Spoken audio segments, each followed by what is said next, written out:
Good evening. Night 2 of annual town meeting will now be in session. I'm Carmen Reese, 52 Devon Street Town Moderator, and I see that there are a sufficient number of voters present to permit us to open the meeting, and I do so declare. We're very grateful to Superintendent Hunter, co-principals, Miller and Stahl, and the faculty, the students, and the staff of the high school for putting up with the chaos that we cause by holding town meeting here in their building. Thank you to all of them. The minutes of this evening's meeting will be kept by the town clerk, Kari Tari, who's sitting here on my left. The meeting will be broadcast live on our high school's radio station, WIQH 83.3 FM, on our local access cable channel 9, and live streamed on the web at www.minuteman.media/government and on the Minuteman Media YouTube channel. I'd now like to invite Fire Chief Judge, there you are, to come to the podium and provide us with some safety information. Thank you, Madam Moderator. Good evening. I just want to point out the exits in the room to everyone. There are exits in all four corners of the room, including behind the big screen to your right and my left. Trust me, there is an exit there with sufficient space to get through it. If you are taking advantage of the child care in the red gym, and we do have to evacuate the auditorium for any reason, please do not go to the gym to retrieve your child because they won't be there. They're going to be outside in the courtyard waiting for you where that staff will be bringing them. Thank you and have a great town meeting.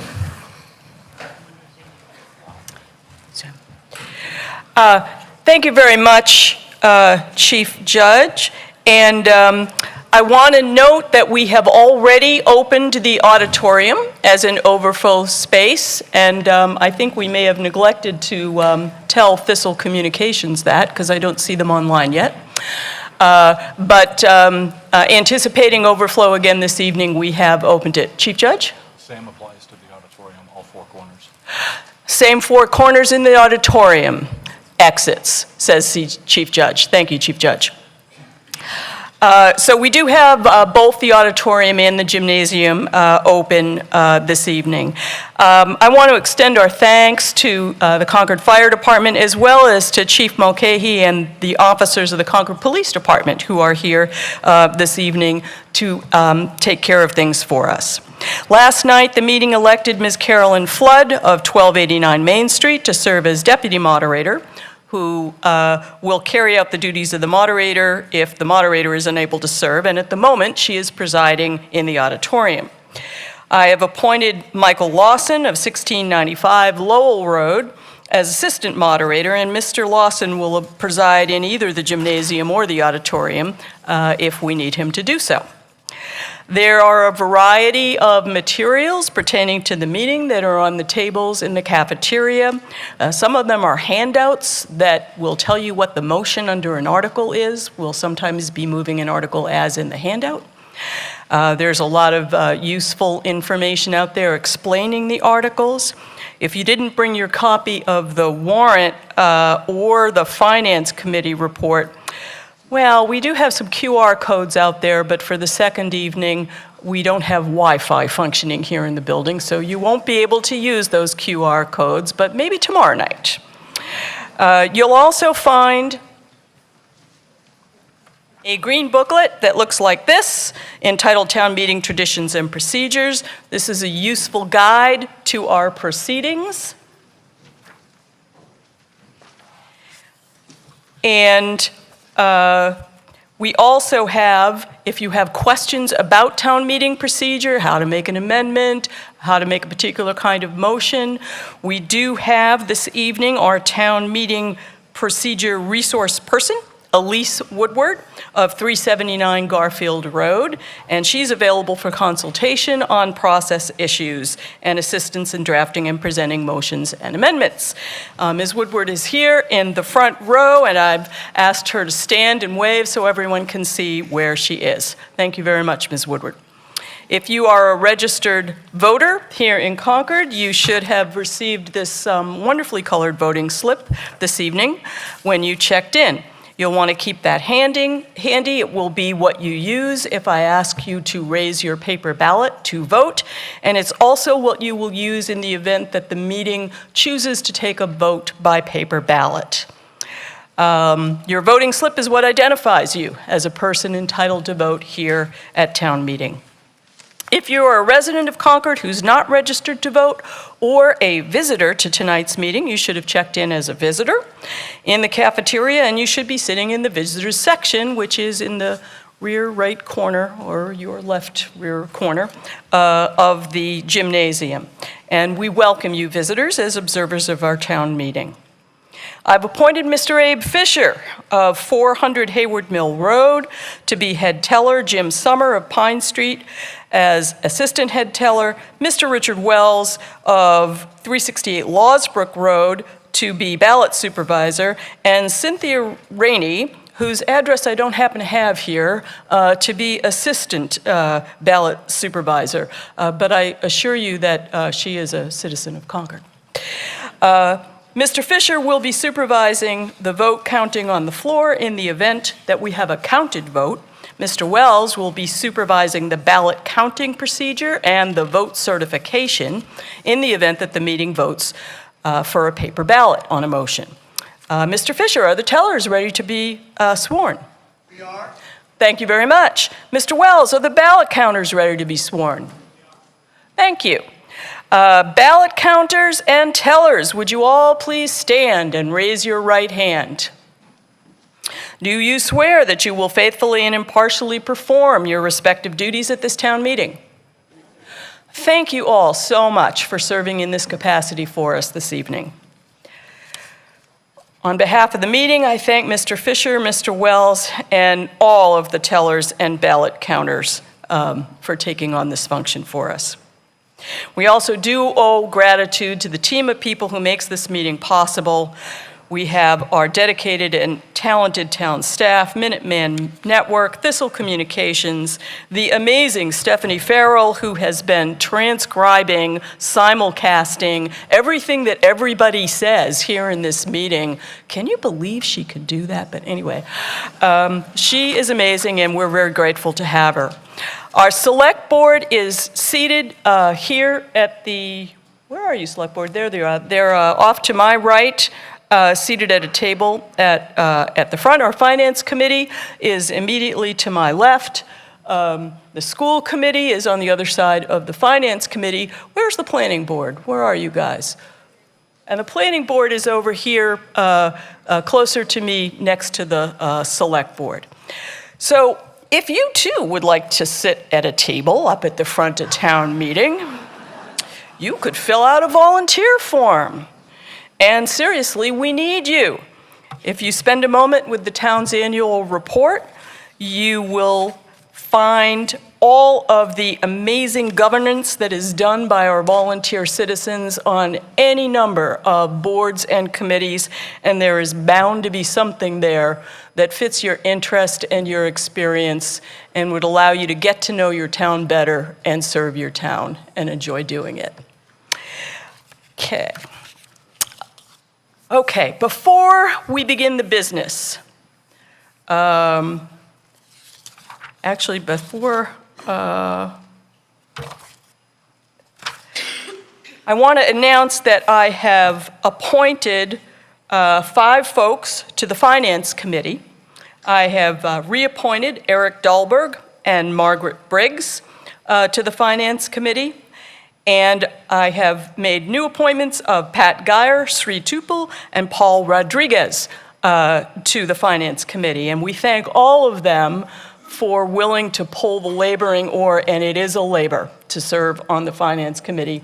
So we thank you all for being willing to serve in that capacity.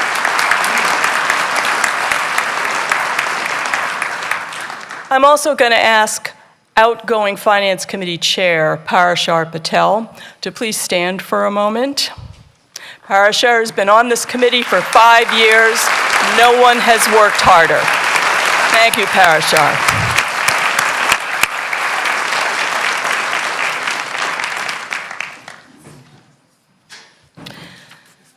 As we do, before we begin the business of annual town meeting, could everyone...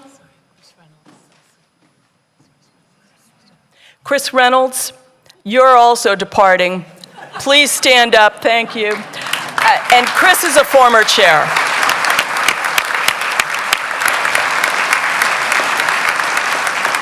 And I thank the town clerk for saving me from that faux pas. Thank you very much.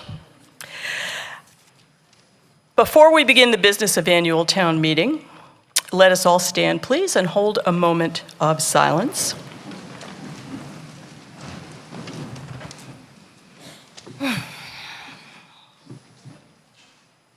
Our town motto is on the seal here on the front of the podium.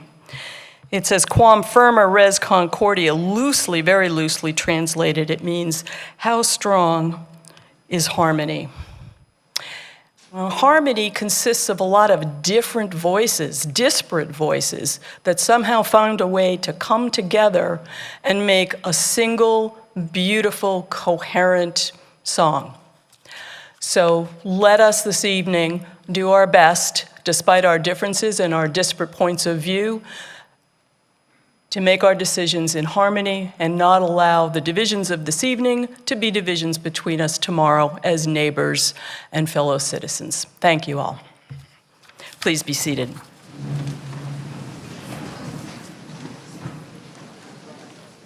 Tonight we will begin with Article 34, which I have pre-scheduled as a special high-interest article.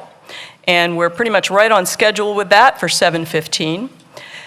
In addition, tomorrow night we will have a special town meeting warrant that will have one article to take up on Wednesday evening. That's Wednesday evening at 7:10, after which we'll return to whatever remaining business we have on the annual town meeting warrant. After Article 34, we will be returning to where we left off last night in the annual town meeting warrant. That happens to be Article 21, under which we don't have a motion, so the first motion that we actually will deliberate on after Article 34 will be Article 22. Mr. Dane moves that the meeting take up no new business tonight after 10:15, and that when the meeting is adjourned, it be adjourned to resume tomorrow night, Wednesday, April 31st at 7 p.m. here at Concord Carlisle High School. May 1st, thank you. Wednesday, May 1st. Gee, it's really a good thing the town clerk is here. Is there a second? Second. I see that there is. Any discussion? Don't see any. All those in favor, please raise their voting slips. All those opposed? That appears to carry unanimously in the gymnasium. How's it look in the auditorium? Unanimous here as well. Great. The motion carries unanimously, and I do so declare, and we'll now proceed to Article 34.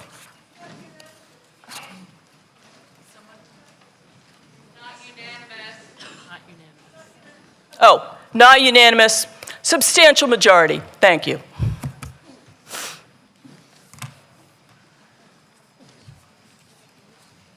Good Ms. evening. Miller.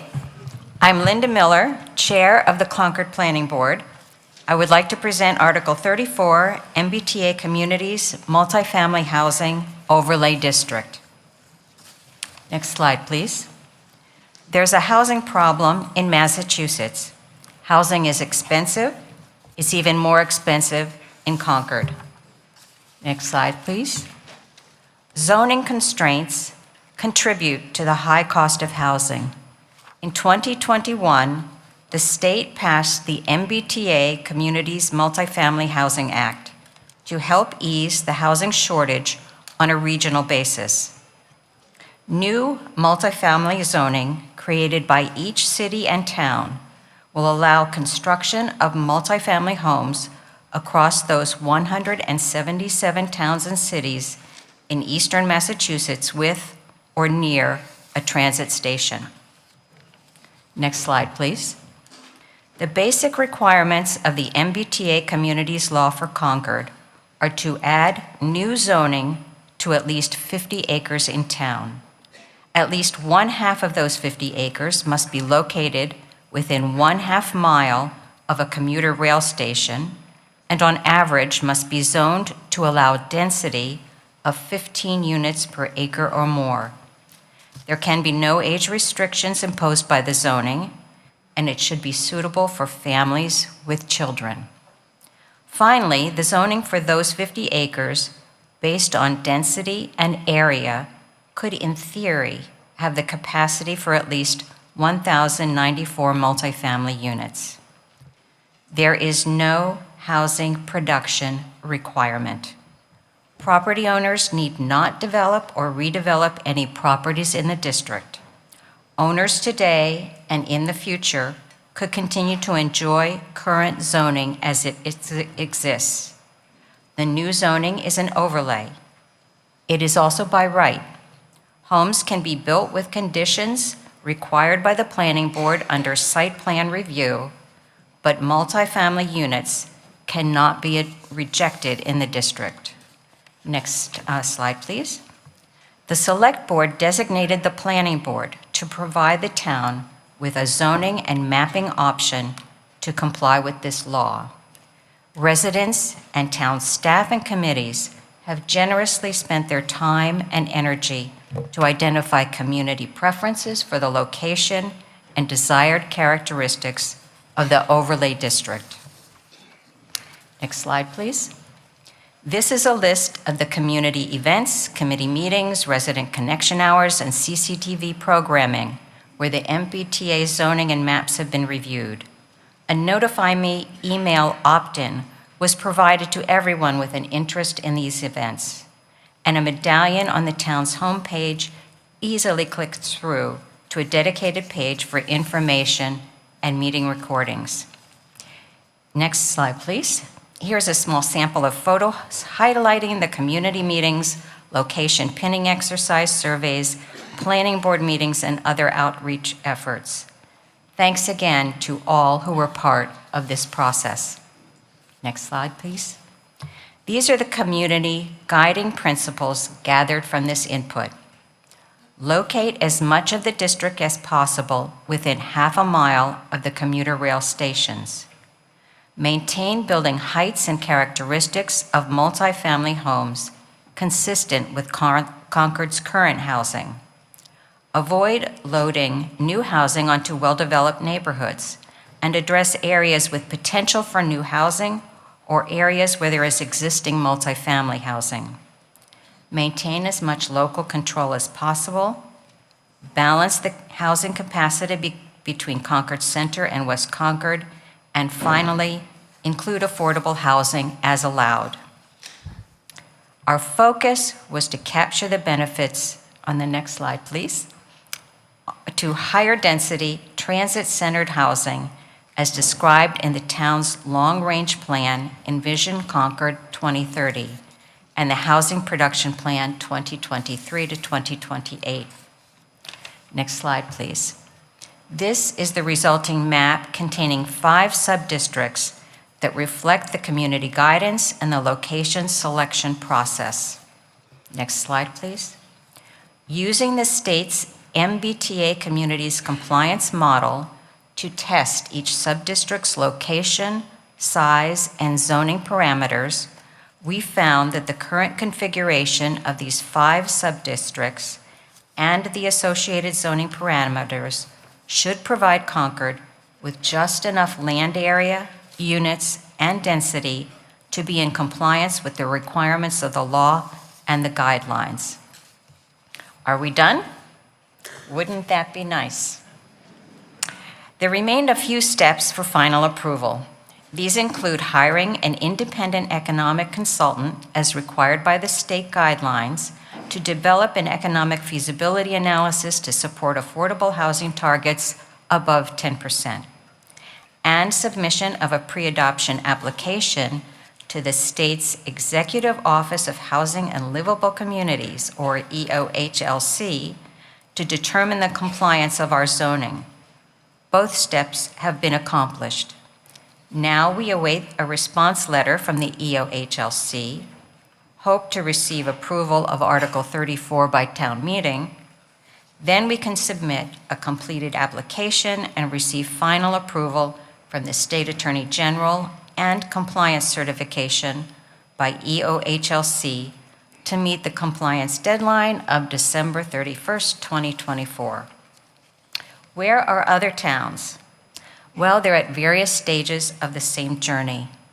Of the 177 cities and towns considered MBTA communities, the latest data I have, and this is changing as we speak, I'm sure, that 35 towns or cities have approved zoning, 2 have rejected zoning, and 1 is in litigation with the state. 23 compliance applications have been filed with EOHLC. 3 are deemed compliant: Arlington, Lexington, and Salem. The other 20 are in review. 44 pre-adoption review applications have been filed. 15 communities have received feedback, and 29, including Concord, are awaiting comment. Next slide, please. Transit-oriented multifamily housing is consistent with Concord's goal for housing diversity for those who work, live, learn, play, and age in Concord. Supports the economic vitality of our town centers, should assist in meeting our sustainability targets and reduce our reliance on the automobile, and improve walkability and health outcomes for residents. The zoning and mapping described in Article 34 reflects community preferences and satisfies the law. I'm happy to respond to questions or comments. Thank you. Thank you very much, Ms. Miller. I want to point out that the motion is on the screen and that it is that the town take affirmative action on Article 34 as printed in the warrant, and also there is a handout which shows the amended zoning map, and the motion includes amending the zoning map as shown in the handout. Could we have a second for the motion? I see that we have one. Thank you very much. I want to note that although usually zoning bylaws require a 2/3 vote, this bylaw will require a majority vote for passage, and that is pursuant to the recent changes in Mass General Laws, Chapter 48, Section 5. So I will note that a number of boards and committees, and we'll hear from the Select Board in a moment, a number of boards and committees have recommended affirmative action on Article 34, including the Select Board, the Concord Municipal Affordable Housing Trust, the Concord Housing Authority, the Concord Housing Development Corporation, the Concord Housing Foundation, and the Economic Vitality Committee. And we'll hear from the Select Board. Mary Hartman. Thank you, Madam Moderator. Mary Hartman, 16 Concord Green, Unit 6, member of the Select Board speaking on their behalf. Good evening. The Commonwealth of Massachusetts, our Commonwealth, is experiencing a housing crisis, and some people call this an emergency. One notable result is that people between the ages of 25 and 45 are moving out of state. We are losing part of our workforce. People who care for us when we are sick, keep us healthy, serve us in restaurants, take care of our pets, respond when we need help or when we're in danger, teach our children, people who work in our labs and our businesses. They're moving out of the Commonwealth of Massachusetts. This is a problem. The state's response, consistent with smart growth policies, is to require communities with transit stations to allow denser housing. Concord is fortunate to have not 1 but 2 transit stations. It is in our best interest to comply with the law. In FY23, the town of Concord received funds from 50 state grants. We have identified at least $300,000 that would be in jeopardy. And this doesn't include the $8 million that we're expecting from the state to help us build the pedestrian bridge over the Assabet River in West Concord near the Novo project. And then, of course, the other thing is the MCI redevelopment.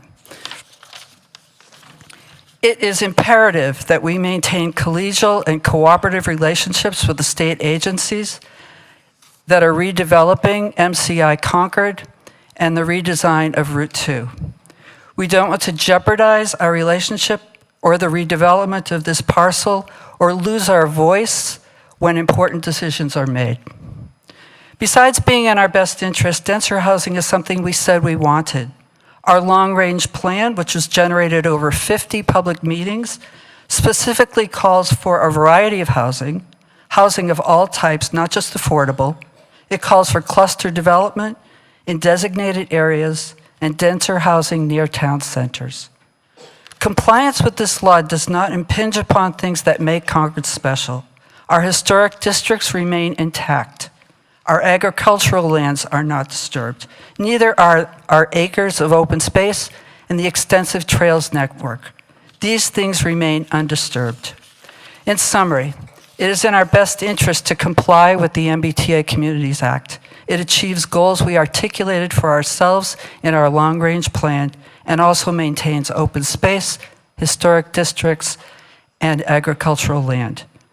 Concord is a vibrant, progressive community that has the opportunity to be part of a solution of a problem that we all share. The Select Board unanimously recommends affirmative action on Article 34. Thank you. Thank you, Ms. Hartman. We'll now open the floor for questions and comments on the article. And we do have pro and con microphones. The con microphone is over there. The pro microphone is over there. The one in the middle is for questions. So please do get in the appropriate line if you come to speak at a microphone. Speakers from the floor will have 2 minutes. You will see your time counting down on the screen, and kindly address your comments to the chair. And Ms. Miller, you can have a seat, and we'll call on you if we need answers to questions. Okay, I see we have a question. Let's go to the middle microphone. Sure. Michael Curry, 47 Lowell Road. Mr. Curry. Does the MCI Concord property, is it possible to qualify under this district overlay? Ms. Miller, you want to answer that for us? I'm sorry, which property are you The referring to? MCI Concord prison property? Yes. No, it's not possible. It's not possible at this point for that to qualify because it's still owned by the state. And I think it's indeterminate exactly how quickly that could be acquired or by Concord or a developer, or what the plans will be. So I think we can't, unfortunately, even wait to see what the disposition is with a deadline of December. Okay. And one more question. In the Lowell area districts, is it possible to actually put the minimum number of units, say it on the Concord lumber property or the Concord market property, without repurposing the building itself or changing the nature of the current buildings?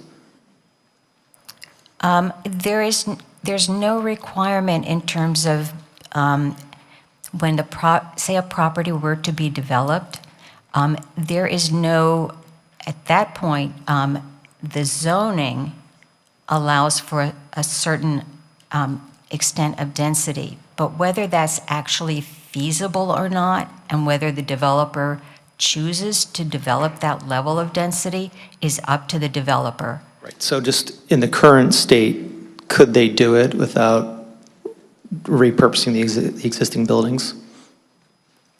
That's a hypothetical that really isn't relevant to the zoning or to Article 34. If you understand, the developer can develop the property the way it wants to.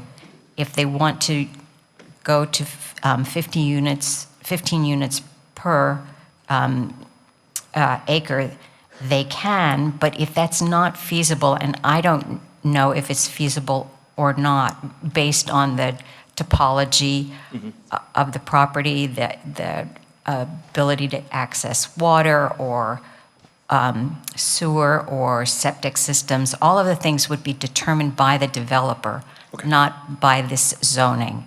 This zoning only permits them to go to that level if it's feasible and desirable in terms of what the market would demand and allow. Okay, thank you. Thank you very much. Let's go to the next speaker at the Excuse me. question microphone. Excuse me, Madam Moderator, this is Carrie speaking from the auditorium. Yes, I Karen. want to clarify your instruction about the microphones. In the auditorium, there are only 2 microphones. The one to your right is marked as pro. The one to your left is marked as con. There is no microphone in here that is labeled for questions. So please, if you have a question, feel free to stand at either microphone. Thank you, Ms. Thank you Flood, very for that much. clarification. We'll take in the gymnasium the next speaker at the question microphone. Jay Wallahan, 14 Wright Farm. Yes, sir. Could we see the map of the zoning areas again, please? Yes, please. If you could go to slide 20. This will give us the sub-district maps, if that would be helpful. Great. So just to go in greater detail, Sub-District 1, which is the Lower Lowell Road and Keyes Road, is in and near Concord Center and includes properties on Keyes Road, Lowell Road, and Main Street, such as Millbrook Terry, the Concord Market, Walgreens, the offices at 100 Main Street, and the Mill Dam Square condominiums. Sub-District 2 next. It was at Upper Lowell Road. It touches the half-mile radius from the Concord Center commuter rail station and includes properties on Lowell Road, including Concord Lumber, Concord Oil, and 3 single-family residential lots. Sub-District 3 is the Thoreau Street and Sudbury Road sub-district, which is also in Concord Center. It includes 2 commercial properties, a gas station and a coffee shop on Thoreau Street, the Thoreau Garden Apartments, and single-family homes on Sudbury Road, Thoreau Street, and Thoreau Court, all near the commuter rail station. Going to Sub-District 4, which is along Baker Avenue in West Concord, that area ranks high on the Housing Production Plan list of potential areas for development of multifamily housing. It includes 3 lots, 6X Winthrop Street, known as Junction Village, which has long been envisioned as a site for affordable housing, 68 Commonwealth Avenue, which holds the Concord Park Assisted Living Building, and 292 and 294 Baker Avenue are locations that developers have selected for the Novo 40B project. And finally, Sub-District 5 on Elm Street is near the Route 2 Rotary and includes 5 lots, the former Asian Gourmet Restaurant, the former Paparazzi Restaurant, the current Shelter or former Best Western Building, a gas station, and a small office building. Does that Thank you very much. answer your question? Someone mentioned that these were not available at the table in the Oh. handout. I'm sorry for that omission. Thanks very much. Thank you. Thank you very much. Let's go to the pro microphone here in the gymnasium. Keith Bergman, 56 White Avenue. Mr. Bergman. I'm speaking as chair of the Concord Municipal Affordable Housing Trust. First, the trust unanimously supports this article, which would expand housing opportunities and bring Concord into compliance with state law by identifying the 84 acres and 5 sub-districts where multifamily housing would be allowed as a use by right, but subject to site plan review. We commend the Planning Board for its thoughtful year-long public engagement process in which many of us participated, which identified areas near both commuter rail stations and beyond where the zoning would be appropriate. From the trust standpoint, we're also pleased that for projects of 10 or more units, this bylaw would require a percentage of those units to be affordable at 80% of area median income. We appreciate the commitment and the leadership of the Planning Board, the Select Board, all of our housing entities in support of this article, and we ask that the voters approve it. Thank you. Thank you very much. We'll go now to the con microphone. Hi, Tanya Galis, 62 Prescott Road. Ms. Galis. Thank you. I appreciate the planning boards and the planning division's hard work on this, and I think they have come out with a wonderful plan. And I have not decided that I will necessarily vote against, but I would like to make 3 arguments against. The main one is that I think the main housing shortage in Massachusetts has to do with affordable housing. I mean, if one looks at real estate offerings, there are plenty. Very few are affordable. So it disturbs me that this state mandate does not take that into consideration more clearly and in a more focused manner.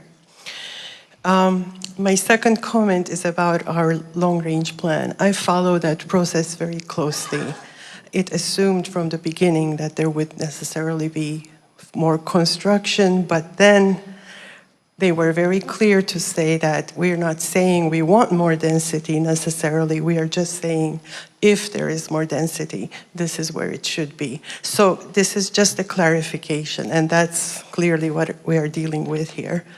And my other comment is that, as Ms. Hartman pointed out, it's good to be on good terms with the state for all sorts of reasons. On the other hand, I don't know that, even though that's pragmatic, practical, it's the way the world works, etc. I still would like us to make our decisions based on what we think as a community. Thank you. Thank you very much. Let's go to the auditorium now. I think we have some speakers there. Ms. Flood? Yes, one has already sat down, but her question must have been answered. Go ahead, please. Yes, Madam Moderator. I have a question. Ray Brudimessa, 1001 Main Street. First question is, my understanding is the prison's approximately 50 acres. And from the previous slide, it looked like it's about 60 acres that we're trying to fit on West Concord. Would all that fit into the prison area? That's the first question. The second question is, besides West Concord, has the state in the past 6 months made any other drastic changes that would affect somebody's MBTA planning? Thank you. I'll try and answer those. In terms of the 50 acres, actually, the full zoning is 84 acres, only 50 is required, but based on the parameters and characteristics we've chosen for the characteristics of the housing, we required some more land. In terms of the prison, my understanding is that is approximately 50 acres. But again, that might give you a sense of just what 50 acres looks like, but that is not available now to make that into an MBTA community's property because it is owned and is currently state property. Just to give you a sense of 50 acres, I believe Concord is about 16,500 acres, so 50 acres is about 0.3% of the land area in Concord. Thank you. So the question of what, I guess, besides West Concord, where else has the state drastically changed their use that may affect other people's MBTA zoning, i.e. a larger area that was not even our thought process when we started this? Do you understand the question? I'm afraid I don't. Could you rephrase the question, please? I'm not sure I understand what you're asking. So, as I understand it, the state announced this year that they were closing the prison. Yes. This area is within our West Concord train station circle. So therefore, it adds a different mix of how we may attack this issue if we knew about that beforehand. That is my question. Did the state do that to anybody else? Well, I think that that's actually outside the scope of this warrant article, but we understand the question. Thank you very much. So then can I follow on question? What Quickly. discussions have we had with the state regarding possibility of using this land for this purpose? I believe Ms. Miller has already explained that the timeline would not allow us to wait long enough in order to determine whether the prison property could end up being land that could be zoned as part of this exercise. It's just going to take too long. So the answer is no, can't consider the prison property. We'll go now to... I do have another speaker. I'm sorry, thank you very much. Okay, I see we have the person has returned in the Yes. auditorium. Go ahead. Okay. Go ahead, please. Hi, Connie Levine, Stowe Street. I'm a Realtor, and I just had some issues with this because I think that what I've seen happening in the suburbs is that most of the multifamilies are being converted to condos. So, and building a multifamily like a two-family in Concord, you're probably talking a couple $1 million. So I'm wondering if you've had any discussions with the governor's office or whoever. I'm not sure they really understand like what's the best solution for people in the suburbs. And the other issue is that most people in the suburbs need a car, so they don't really need to be within half a mile of a train station.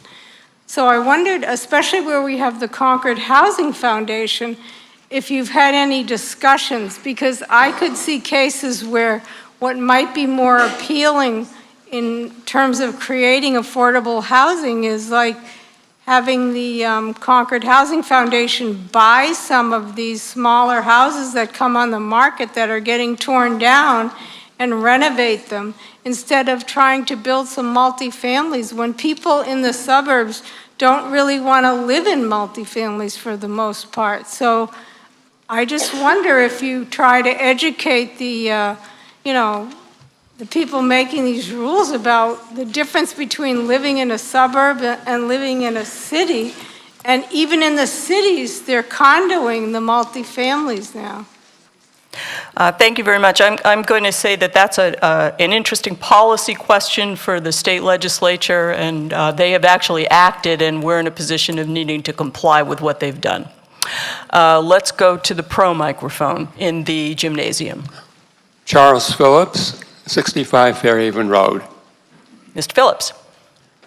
I'm a member of the Concord Housing Foundation and speaking for the foundation and urge you to vote yes on Article 34. We all know that Massachusetts, like Concord, has a housing shortage. The state has legislated a way to potentially increase the amount of multifamily housing in all communities with MBTA service, mainly by requiring towns to create overlay districts where developers could build such housing by right. The Planning Board held many public meetings and has worked hard to develop a proposal which would satisfy state requirements while maintaining equity between Concord Center and West Concord. Article 34 defines 5 sub-districts in Concord where developers can build multifamily housing by right. 2 of these sub-districts are near Concord Center, 3 are near Concord Center, 2 are in West Concord, all fairly close to the MBT train stations. Developments with 10 or more units must have 1 or more units affordable for families who have no more than 80% of the area median income, which will benefit the town by adding to our subsidized housing inventory. Remember, the rezoning does not require any new housing, but only permits it. Actual housing will result only if existing property owners want to build such housing or are willing to sell the land for that purpose. Please vote yes on this article. Thank you very much. Let's go to the question microphone here in the gymnasium. Thank you. Marty Plotkin, 54 Francis Street. Mr. Plotkin. I'm curious why the Crosby area was not included in subzone 3. Ms. Miller? That is a good question, and if we could go to slide 70, I might be able to provide an answer. So as you know, the Thoreau business area is an area that the planning board is very familiar with. And though the MBTA Communities Act allows mixed-use projects, there are significant drawbacks in this law. First, mixed use can only be zoned if there are parallel zoning options for multifamily housing. Today, multifamily use is generally considered more profitable and less risky development than mixed use.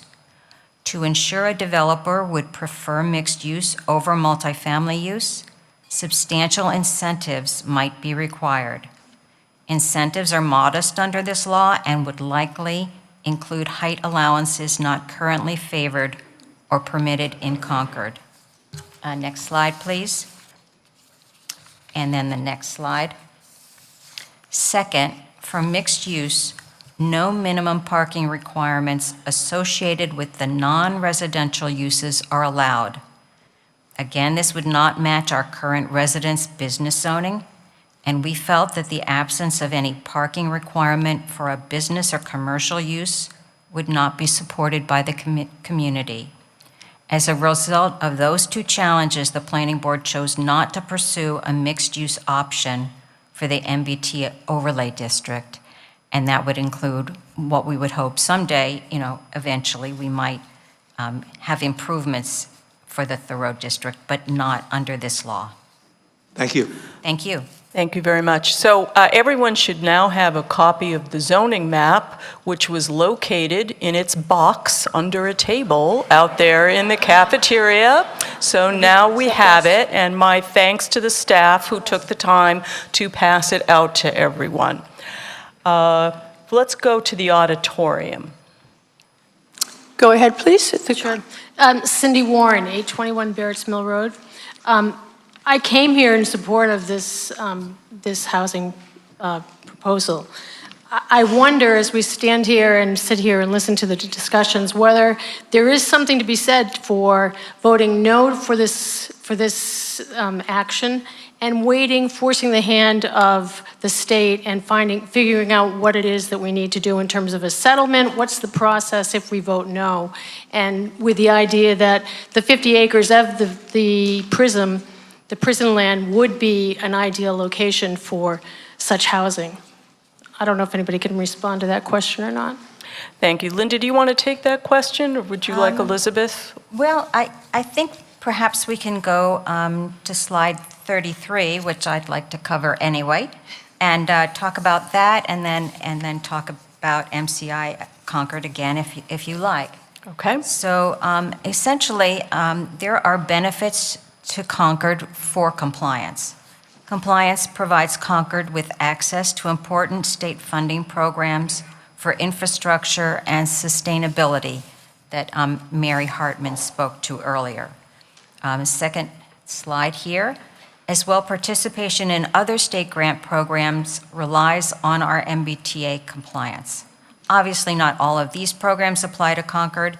However, there is a catch-all phrase used in the guidelines, and I quote, "Determinations of compliance may inform other funding decisions by EOED," which is the Executive Office of Economic Development, EOHLC, the Executive Office of Housing and Livable Communities, the MBTA, and other state agencies which consider local housing policies when evaluating applications for discretionary grant programs or making other discretionary funding decisions.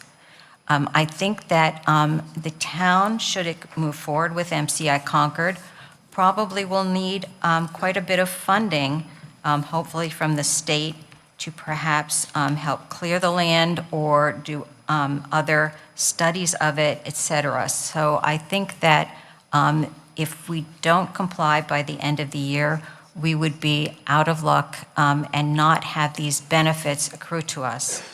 And then finally, as you know, if we don't comply, that could put us on the third slide here, which is failure to comply with the law could result in civil enforcement action. So our job here had been to find a zoning opportunity for Concord that would comply with people's preferences and with the law. And I think that what we have before us in Article 34 is a solution. It's not the only solution, but the timing right now and where things stand with MCI Concord, I think really take that off the table. And I do believe that this Article 34 coincides with a lot of things that have been going on in terms of the town's goals that in the field of housing. So I think if we could go to slide 41, I can follow through with that a bit. If I, And then I think you should wrap it up on this one, Ms. Miller. sorry? We should wrap it up on this one after that slide. Okay, well, then I'll wait. Go ahead. I'll wait on that. It's a couple of slides. Go ahead. Okay. As you can see, from various actions at past meetings, past town meetings, Concord has begun to make substantial progress in its housing goals. This includes the creation of the Affordable Housing Trust bylaw and funding of the trust, approval of accessory dwelling units at Town Meeting 2020, and the two-family dwellings by special permit in the Residence C zoning district at Town Meeting 2021. Here are the key targeted goals of the housing production plan. Support healthy aging in the community by expanding the range of affordable housing options, particularly near transit stations and village centers. Encourage the preservation of existing smaller homes and the construction of new smaller homes. And foster diversity, equity, and inclusion through creation of more affordable housing options. So I think Article 34 can stand on its own in the light of the preferences that the town has expressed in terms of housing policy. Thank you very much. So we've now had a few questions on why can't we include the prison property in this zoning exercise that we're required to do by the state, and couldn't we use this as some leverage? I think it may be helpful to just hear a couple of words from town council on this question. So he's right here behind you, Linda, so if you give him the podium. It's okay. Madam Moderator, Mina Macarius from Anderson and Krieger Town Council. To the question, I think Ms. Miller has addressed the effect of the current guidelines and the current state law with respect to the ability to count the MCI Concord property, even if the town were to rezone it now. With respect to the questions regarding leverage, although there remains a lot to be determined about the MBTA zoning, what is very clear is that the state has and the governor's office have made it the policy to take compliance as a matter into consideration for any discretionary decision. There is also no question that even under all of the proposed forms of legislation for MCI Concord leave all the discretion with the state on what to do with the property and how much through negotiation. They provide options to negotiate with the town, but they do not require and don't entitle the town to the property.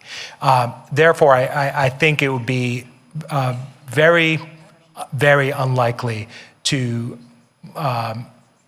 think that the town would gain leverage by voting no now and then trying to use that in leverage in negotiations regarding MCI Concord. It is possible that there may be other zoning to discuss with the state regarding that property, but I would not consider it a likely strategy to succeed with the state, given its current policy that it's stated publicly. Thank you very much, Mr. Macarius. Let's go to the pro microphone here in the gymnasium. Kristen Haggerty, town resident in Revolutionary Road. Ms. Haggerty.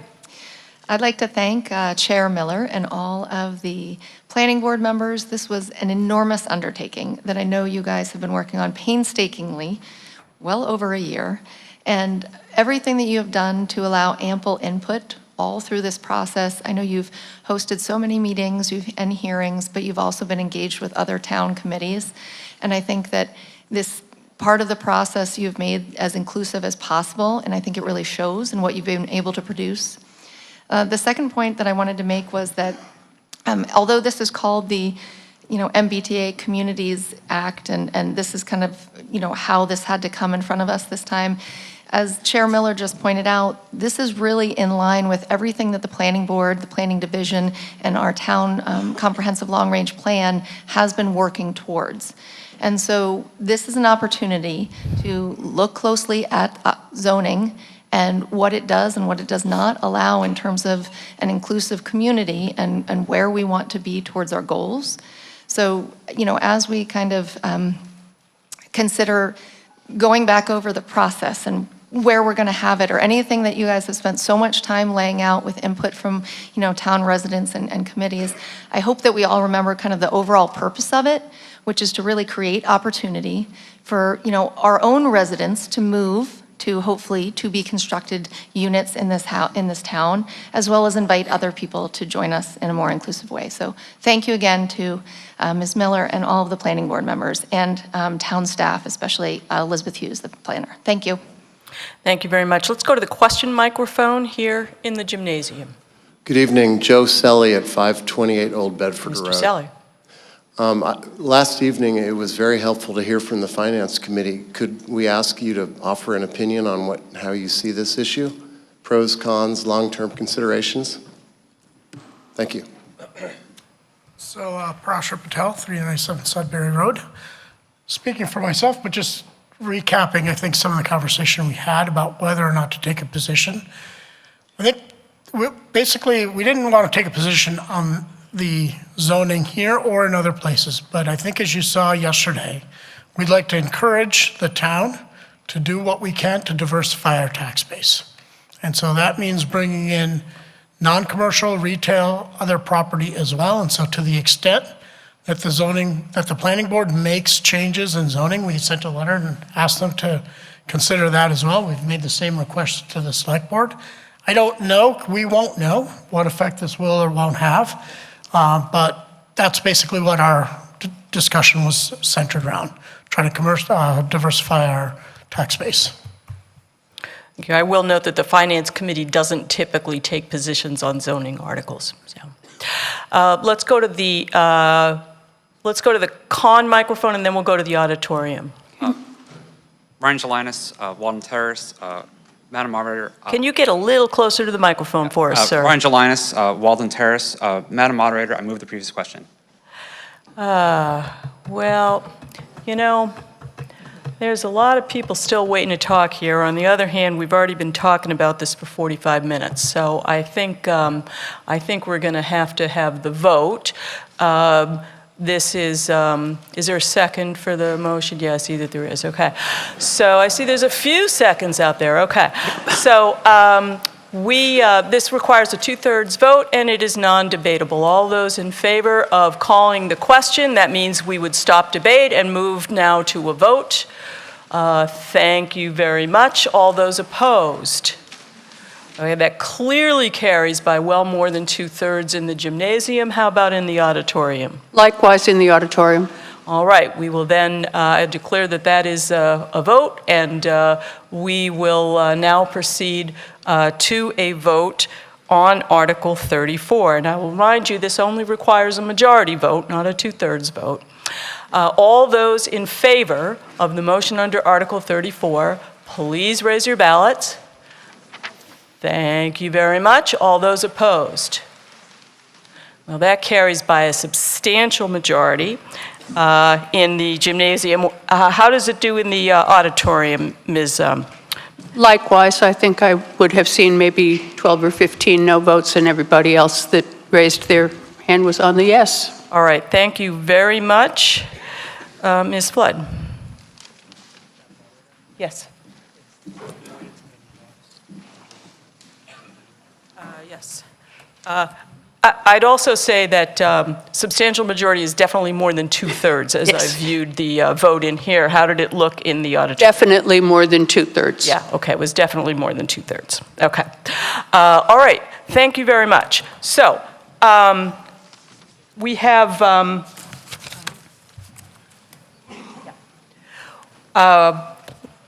before we proceed back to where we left off last night with the warrant, I want to ask, is our honored citizen, Mario Favorito, here this evening? Let's give Mr. Favorito a round of applause.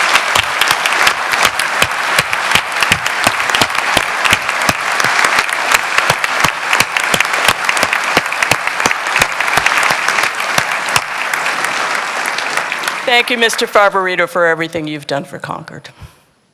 All right, so I have no motion under Article 21, and I therefore declare that the meeting is taking no action under Article 21.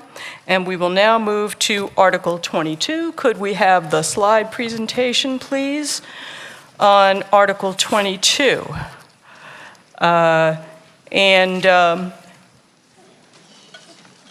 We'll see in a moment the motion, and the motion will be that Mr. Palumbo moves that the town ask the school committee to name the publicly financed and owned property currently being built at 923 Old Marlborough Road in Concord, Mass. As the Ellen Garrison Middle School. Can we have a second for the motion? Actually, I think that Andrea, where are you, Andrea? Is Andrea here? No? Okay. All right. Can we have a second for the motion? Great. Thank you very much. Okay. So we see the motion. The motion is to ask the school committee to name the property at 923 Old Marlborough Road in Concord, Ellen Garrison Middle School. And we will hear from Mr. Palumbo. Thank you, Madam Moderator. My name is Joe Palumbo. I'm one of the co-chairs of the Town of Concord's Diversity, Equity, and Inclusion Commission, and my co-chair is Ms. Andrea Fonserrada. We start with this picture tonight because it's just something that everyone is really very excited about in our community. That beautiful new school that we've been working on for years as a community, I know the superintendent and the school committee are just as excited that in February of next year it's going to be opening up. And it's really a gift that we're giving to ourselves as a town, and a gift we're giving for the children that will go there, the teachers that will teach there, not just in the next few years ahead, but the 50 years ahead. So what we're talking about tonight is how we want to take that gift and make it even a greater gift. Could we move to the next slide?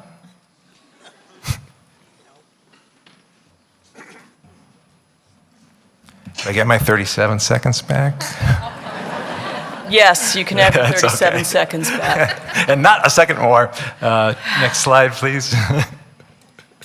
So what we're talking about here is part of the work of the Diversity, Equity, Inclusion Commission is how we make Concord, which is a racially isolated community, how we make it more inclusive and more welcoming. And one of their focus areas this year has been really thinking about how we honor folks, Black, Indigenous, people of color who've been a part of our community forever. Since Concord really became Concord and was no longer Musketaquid, people of color have been a part of this community. How do we find ways to honor them? And so some folks brought to us like, hey, we've got this beautiful new middle school. What if we named the middle school after a Concord hero, Concord heroine? So I just want to talk a little bit about Ellen Garrison, who you've probably heard about already. Ellen Garrison was born here in Concord. She's the daughter and granddaughter of an enslaved man, and her father, Caesar Robbins, actually stood on the Old North Bridge on April 19th, 1775. I mean, that's about as Concord as one can get in Concord. She attended Concord Public Schools, graduated from Concord Public Schools, and she was an excellent student. At 12 years old, she marched in the town parade as one of the only Black children in the town to the cheers and jeers of the community. So that tells us something about her bravery from a very early age. She graduated from Concord Schools. She became a teacher. She spent her life teaching recently enslaved folks how to read and write. Her purpose was to lift others up. Her purpose was to, she said, my motto is to bring others forward and educate, educate, educate. Wow, like what a person we would want to have a school named after. And she became most famous during her teaching in 1866, where she sat in a ladies' waiting room of a train station, got properly thrown out, went back in, and ended up taking it to court. And so her whole life she's been standing for others. And I know the school district works really hard teaching our kids about being an upstander. Well, Ellen Garrison was an upstander, before we even thought of that word. Can we go to the next slide, because your button seems to work better than mine? And I just like this picture because it reminds us that Ellen is part of Concord. She's an American patriot who fought for the expansion and freedom and democracy. But most importantly, she's of Concord. The picture on the left, that's her father. That's Jack Garrison. He lived to be 92. And he got a stick from the town for being the oldest man in town. And on her right is her brother. That's John Garrison. He worked at the townhouse for 15 years. He built a little house on Monument Street that when she would come back in the summer, that's where she'd go and stay. So why I have these pictures here, it helps us remember this is a Concord family. A Concord family like the Alcotts, the Emersons, the Thoreaus, the Wheelers, the Arenas. These are all Concord families. And I think that's what we need to remember when we think about Ellen. Can we go to the next slide? And we just put this picture up. We've seen it a lot of places. And I'm just going to be quiet for a moment and let you look at it. I'm going to use some of my 37 seconds. We ask ourselves today, in 2024, is there room for Ellen? Is there room for the Garrisons in our pantheon of Concord families? And we hope there is, and we think there should be. Can we go to the next slide? And go to the next slide. Thanks. And I just want to end with this. This is for a middle school. And when Ellen marched in that parade, she was 12 years old. And that's about the average age of most sixth graders. And having been a middle school teacher, a middle school principal for many years, and for those folks who've experienced middle school or have middle schoolers, you know that's that age where you're thinking about who you're going to be and who you're going to become. To think that as a 12-year-old girl, she had that bravery to go out and then spent her life teaching with this little piece of paper. This is a passport Ellen Garrison had to have to leave this town. A little passport she had to have to hold on to, signed by the local judge. Now, why would a 31-year-old woman need to have a passport in 1854? Because this was her only proof that she was a free person. So think of the bravery of the 12-year-old, think of the bravery of the 31-year-old, think of the bravery of her whole life, how that will impact middle school students throughout their years there and their years to come. And I just think that in our work we've been talking about, we have this amazing opportunity. There aren't many times this community gets to do something like this. We get to build a brand new school. It'll probably be another 50 or 60 years before this happens. So this job tonight is for us to really think about that. And I didn't talk much about process, but certainly in the questions you're happy to ask me about them. The bottom line is to make sure that when we think about this school and we think about the gift we're giving ourselves, can we make it the best gift possible and really do something for our students now and for our students in the future? Thank you. Thank you very much. We'll next hear from the school committee. Ms. Anderson? Joe, you can have a seat here.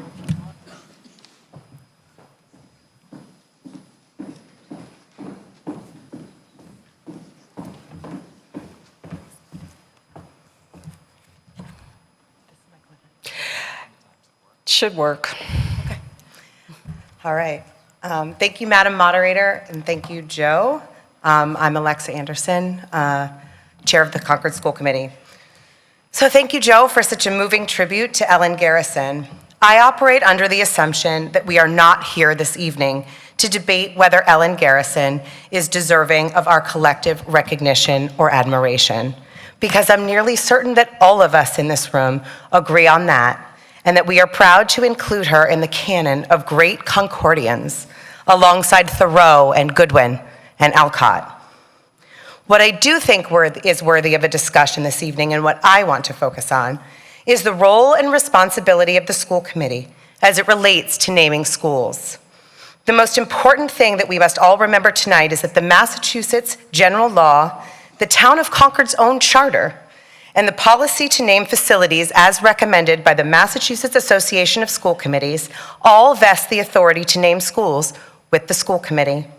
Our school committee executed that duty on February 6th of this year. After a few citizens began wondering whether the Concord School Committee would consider renaming Concord Middle School to Garrison Middle School, we quickly recognized we couldn't simply offer a yes or no answer on that issue, and that we needed to commence an open process to allow the entire public to offer suggestions for a possible new name for the Concord Middle School. Before doing so, our first responsibility was to examine our policies to determine how to proceed. It's important to note that public input should always prompt us to have a fresh look at relevant policy. We've seen that several times in my tenure on the committee alone. For example, we re-examined our facilities fees policy when some members of the Finance Committee and Select Board asked us to find ways to increase revenue sources to offset our spending. And this year, we re-examined our curriculum opt-out policy when regional political groups came to our meetings asking for the removal of texts in our curriculum that referenced LGBTQ characters. Any good school committee looks at policies in instances such as these, and any good school committee reacts accordingly. In both of the instances I reference, the school committee promptly revised the associated policies. And in this instance too, we revised our policy because the old policy did not align with the Massachusetts General Law, the Town of Concord Charter, or the recommended policy of the Massachusetts Association of School Committees, all of which give the school committees full authority to name their schools. This January, we commenced our process by allocating 2 weeks for residents to submit name suggestions. We leveraged town and school distribution lists and social media, as well as the Concord Bridge, to heavily promote and advertise our process, urging citizens to participate. At the conclusion of those 2 weeks, the school committee had received 22 unique suggestions for names that you see here. Next, we allocated, you want to advance the slide? Next, we allocated an additional 2 weeks for the public to weigh in on those submissions. In those 2 weeks, we received 300 or so emails from citizens on the options before them, and a significant majority expressed a preference for the name Concord Middle School. And I certainly won't ignore that many, many people did also advocate to change the name to Garrison Middle School. But on this issue, there is not consensus. The Concord community has not achieved consensus. Our school committee didn't achieve consensus. The METCO representatives on our community didn't achieve consensus, and neither did our METCO PTG. Our neighborhoods did not achieve consensus. I'm sure that even some families did not achieve consensus. That's okay. That's normal. That's democracy. As elected officials, we don't only consider public opinion anyway. Certainly it's part of our calculus, but it's not the entirety of our calculus. After all, you've elected us to use our best judgment to make decisions on your behalf as it pertains to schools, and we did. So tonight, I'm asking Concordians to support your school committee. To me, that's what this vote tonight really decides. In the fraught and divided times that we live in, I ask you to recognize and remember that good, smart, and decent people can, in fact, simply disagree. But in the face of such a disagreement, it becomes imperative that we uphold the democratic principles and processes that are the foundation of our community. Thank you. Thank you very much. Next, we'll hear from the Select Board. Mr. Howell.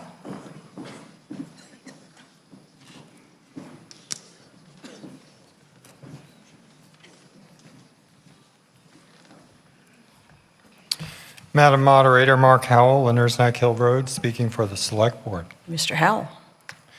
The Select Board voted 4-1 to recommend affirmative action on Article 22. This vote reflects the majority desire of the Select Board to see the school committee reconsider their decision on naming the new middle school. We recognize that the naming decision is completely within the purview of the school committee, as Ms. Anderson has just outlined. We also recognize that this is a matter of personal opinion, so we invite voters in this meeting to consider carefully and with a long view how this action reflects their values. We also respectfully suggest that the school committee be mindful that the results of this vote is a reflection of broad community sentiment on this question. Thank you. Thank you very much.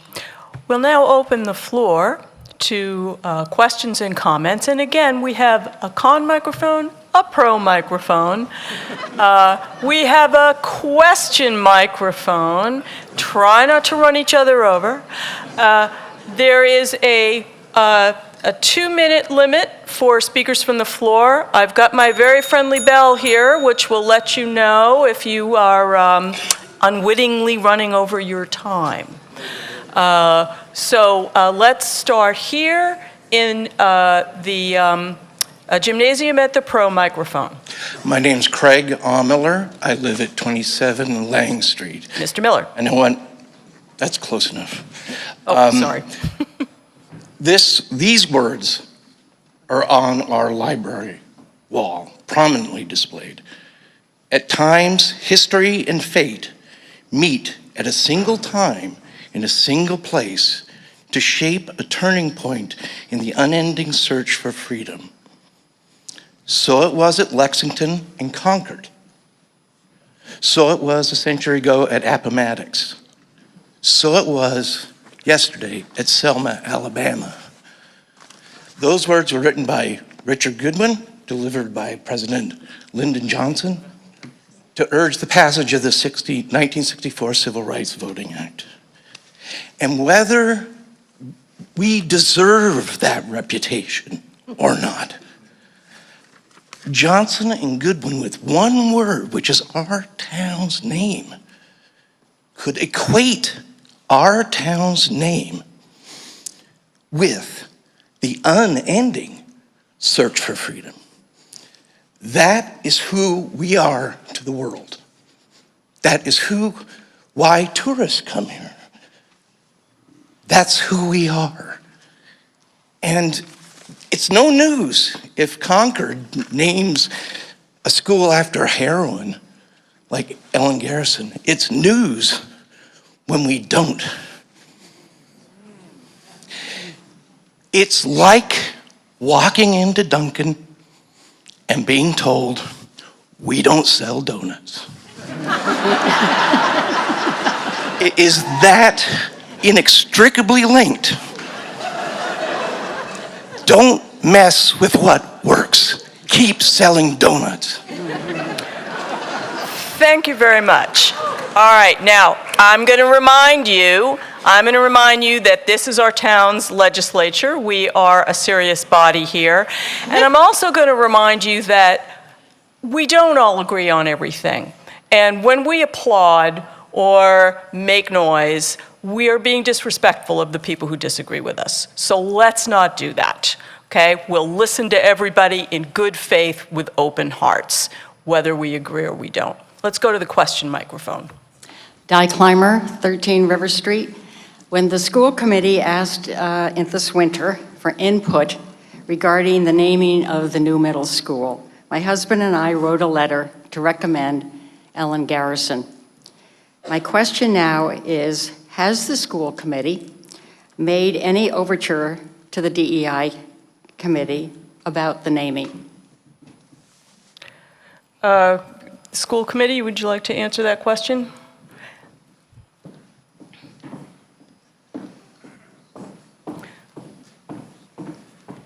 Alexa, if you'd like to pull a chair over to the other side, just stay a little closer, you're welcome to do that.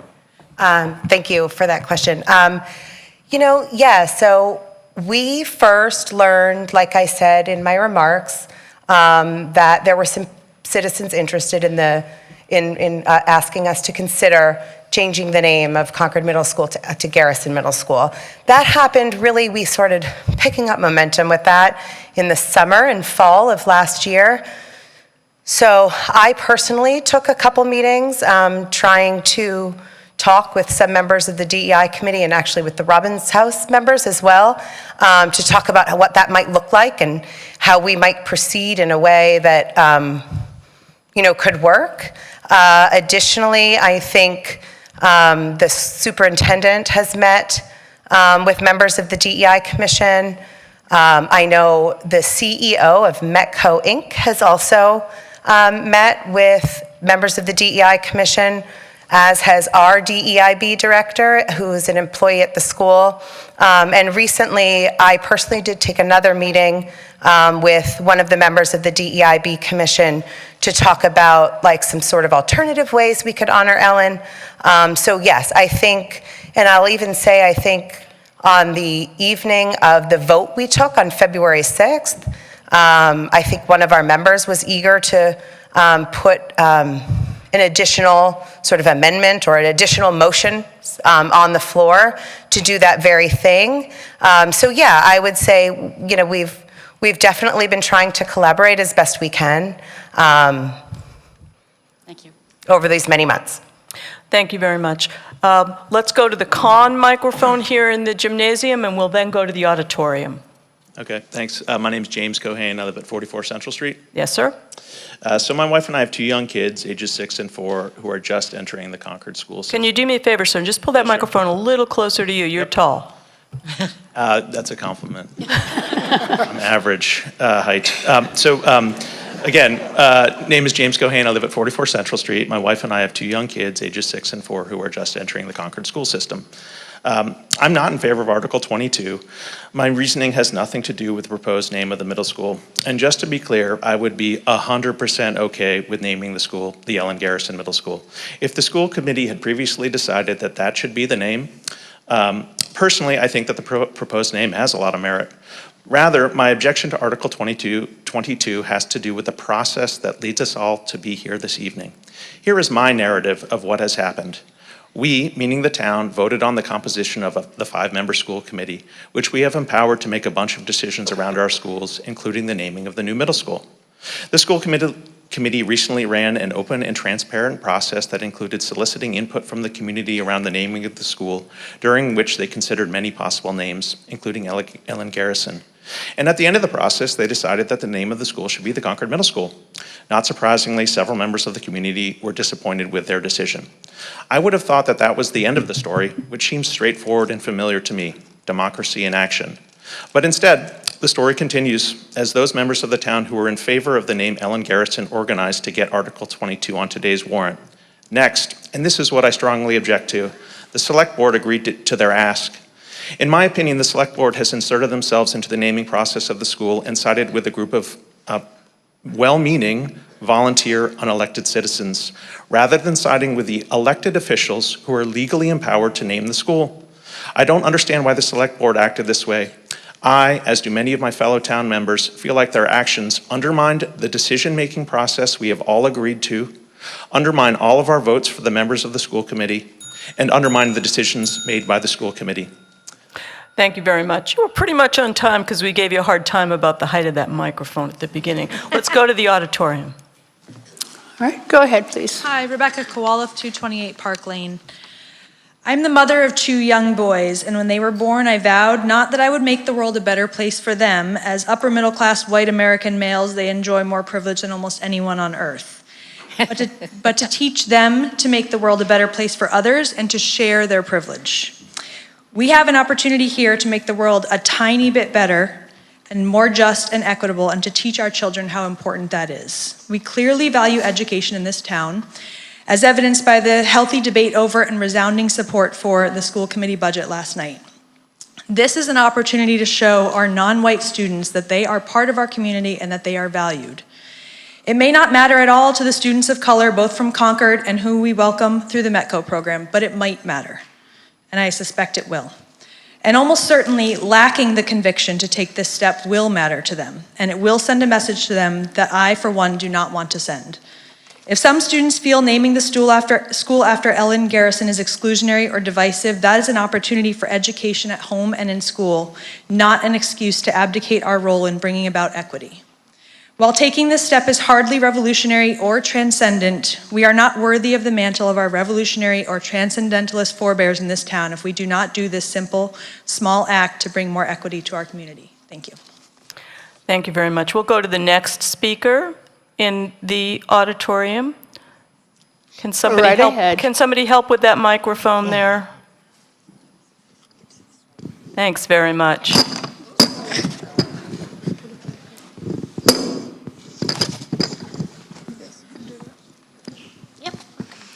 Grace Drazen, 197 Belknap Street. Okay, I have given Ms. Drazen permission to speak. She is a fourth grader here in Concord, Massachusetts. I thought it would be useful for the meeting to have the perspective of some younger folks.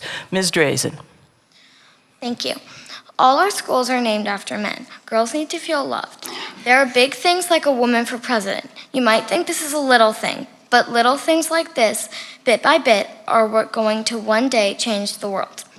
I'm going to this middle school in 2 years, so it would be my life and my friend's life that you'd be changing. If we do this, we will have a stronger and more diverse atmosphere. Concord has a very rich history. There were a lot of important men who've been recognized, but there were also important figures like Ellen Garrison. It is now her chance to stand. Thank you. Thank you very much, Ms. Drazen. Let us go back to the auditorium. We'll go to the to the gymnasium. We'll go to the pro microphone. Corey Atkins, 5 Concord Green. Ms. Atkins. Thank you, Madam Moderator. And a former elected official who I have to confess didn't always get it right. So being elected doesn't give you any special privilege than all of you have here tonight, because you are all legislators. But with an apology to little Miss Grayson, I am going to presume that my memories of middle school are almost correct. But it's a time of great confusion. Your body's doing very strange things, and if your body isn't, your mind is. And to have the example of somebody who grew up here, who marched in a parade and was cheered at 12 years old, as an example to kids who are getting bombarded and bullied on text messages and things like that, to have her as an example that she not only held her head high, but she got educated in the way that people in Concord education do. She not only took what she learned for her own benefit, she went down to a hostel and a dangerous south of this country and taught other people to read. Take 1 minute and think of what your life would be like without it. Theirs was a life without the franchise, without the vote. She is an inspiration to all and should be on the middle school. Thank you. Thank you very much. We'll go to the question microphone now. Thank you. Parashar Patel, 397 Sudbury. Mr. Member of the Finance Committee, but speaking for myself. So it's very clear that the school committee has exercised their authority, which is within their right. But we were just reminded, ATM, town meeting, is a legislative body. So I just have a very simple question for the school committee.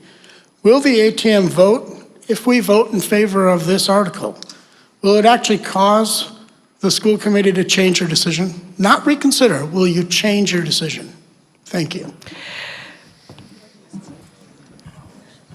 You're subject to open meeting law just like I am, Parashar. So I can't answer that. I can't speak on behalf of our committee. That is just not something that we can do. We can't sort of debate. I'm not allowed to ask my committee members serially what they would do. So you.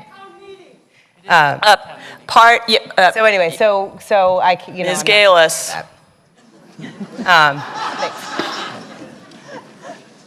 Let's go to the con microphone. Hi, my name is Deb Cavalier Weisopel. I live at 38 Nursnack, and I know I look like a villain, but I assure you I am not a villain.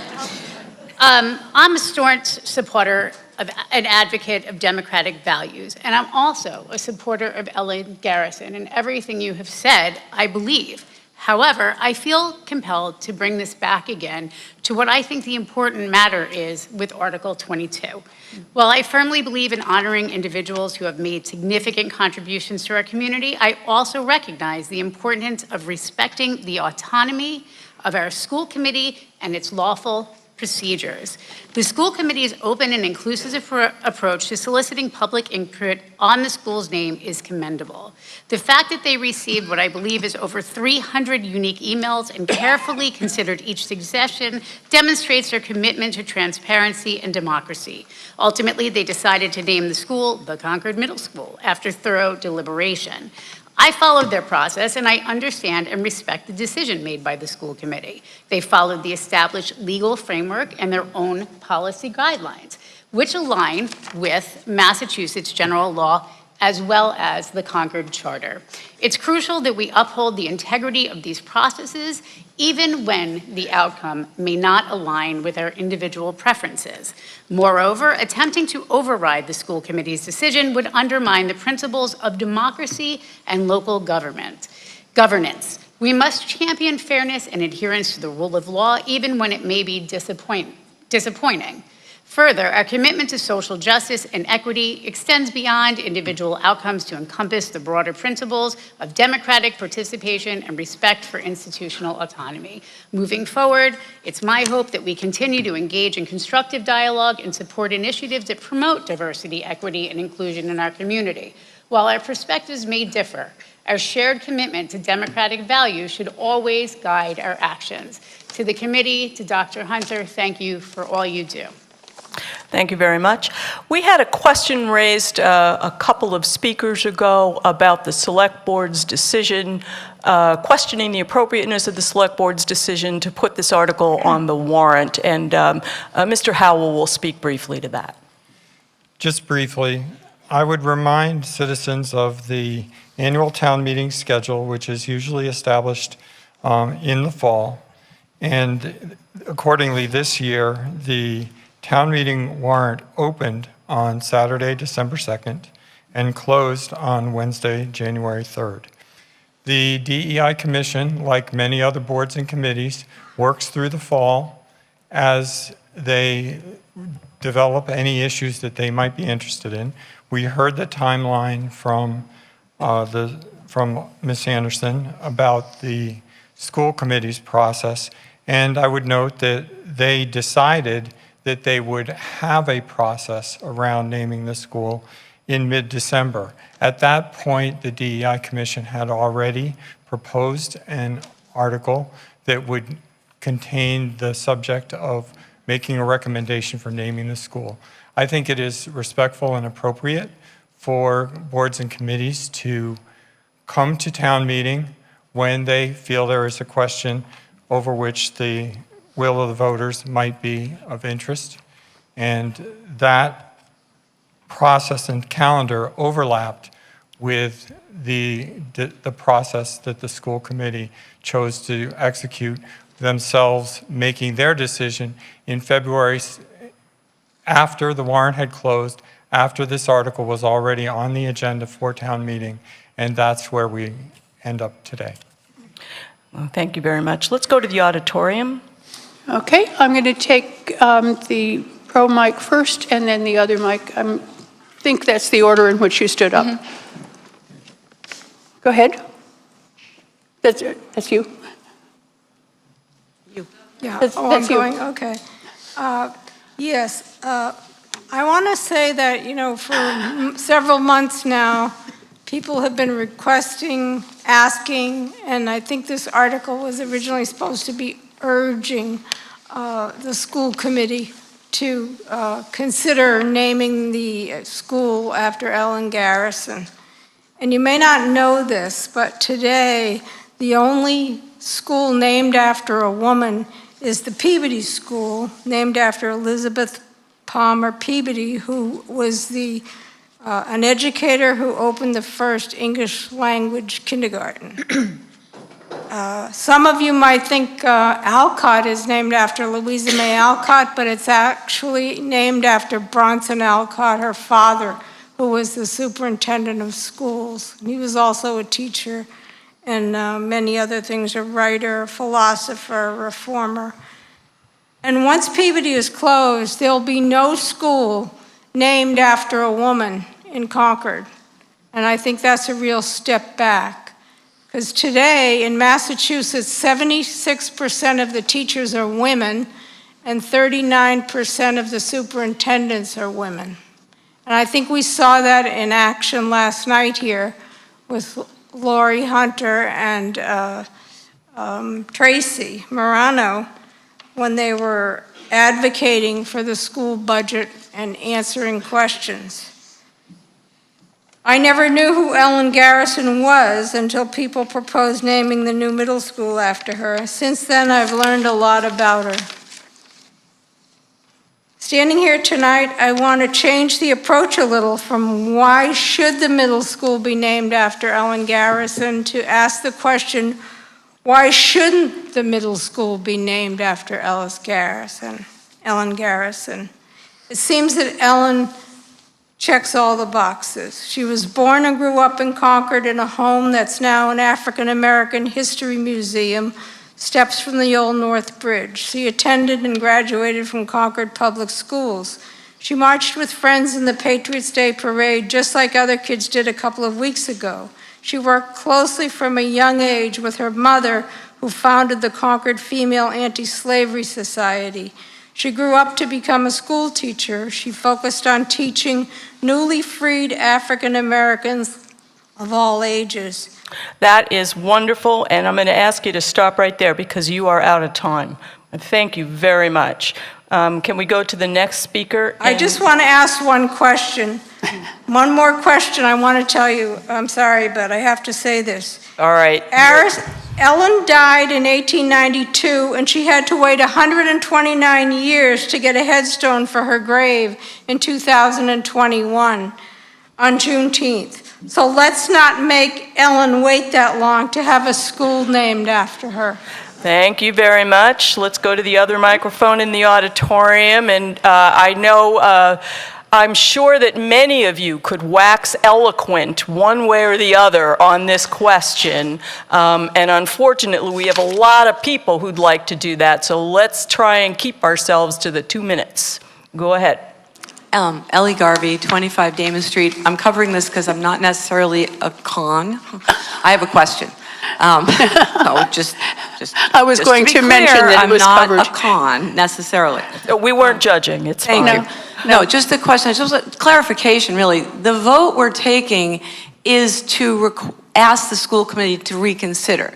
We're not going to leave here with a new name for the middle school, correct? We're just asking the school committee if they will just reconsider. That is absolutely correct. This is a non-binding resolution by the meeting. The school committee does have the control over the name, and this is a resolution, and it is non-binding.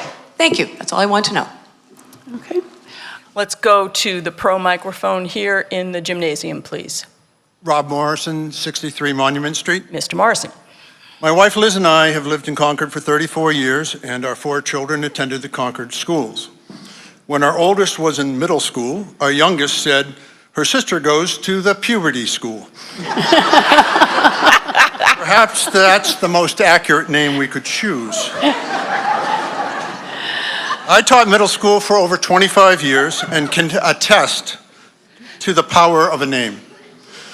For most of my career, I taught history at the Fenn School. Boys are taught about the ideas and ideals of the founders and their aspirational goals. Administrators, teachers, and students unite around Roger and Eleanor Fenn's core values. The name of the school is central to the mission of the school. For over 20 years, I taught the African American history of Concord. With the establishment of the Drinking Gourd Project, later called the Robbins House, students have been introduced to the lives of the remarkable Robbins family. But it has always been the story of Ellen Garrison and her courage to stand up for her rights and the rights of others that resonated with my middle school students. We are told that Ellen's story will be in the curriculum going forward, and I hope it is. However, in 1976, this book, Concord, It's Black History, written by 2 Concord teachers, was central to the elementary school curriculum. By the 1990s, the unit had been dropped and largely forgotten. Teaching trends and priorities change with dizzying frequency. The name of a school will have a lasting impact. We thank the school committee for their volunteer efforts. where we urge you to please select the inspirational and aspirational name, the Garrison Middle School. Thank you. Please vote yes on this motion. Thank you very much. Let's go to the question microphone here in the gymnasium. Good evening, Virginia Lee, 162 Plainfield Road. Ms. Lee? I have specific questions for the school committee, and I'd like to know what the votes were by each member, pros and cons. I'd like to know why they voted pro or con, and if they've changed their minds since that time.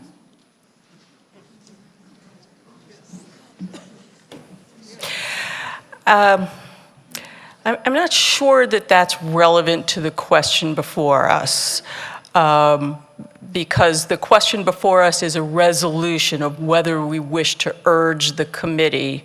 And the question's already been asked whether they would change their mind, and the answer we have is they can't answer that because they would have to put this question on an agenda, convene a meeting, have a discussion, and have a vote. So I think I'm going to suggest that this question is beyond the scope, and unless it's a matter of public record. If it's simply a matter of public record, what the vote was, Ms. Anderson, can you tell us what the public record was on the vote? Sure. We had 2 votes on February 6th. The first vote was a motion by Mr. Booth to rename the Concord Middle School Ellen Garrison Middle School. That vote failed 2 to 1.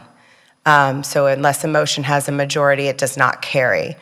A second motion was made that evening to name the middle school the Concord Middle School. That vote carried 3 to 2. With all due respect, it does seem that this question is relevant, perhaps not tonight, but maybe later. There's been a lot of discussion about the deference that we should pay to our elected officials, in this case, school committee members. There's always room for change in those positions. And I do think it's appropriate for us to know who voted how. Now, maybe I can ask that by way of public records, but I think this issue is so important that it's not something anybody should be hiding behind. If they have an opinion about it, I think they should be able to say what their opinion is. Thank you. All right. Thank you very much. Let's go to the con microphone here. Thank you. Jody Sperber, 643 Old Bedford Road. I knew I'd be in the minority. I'm actually not going to be able to vote because I have to pick up my son.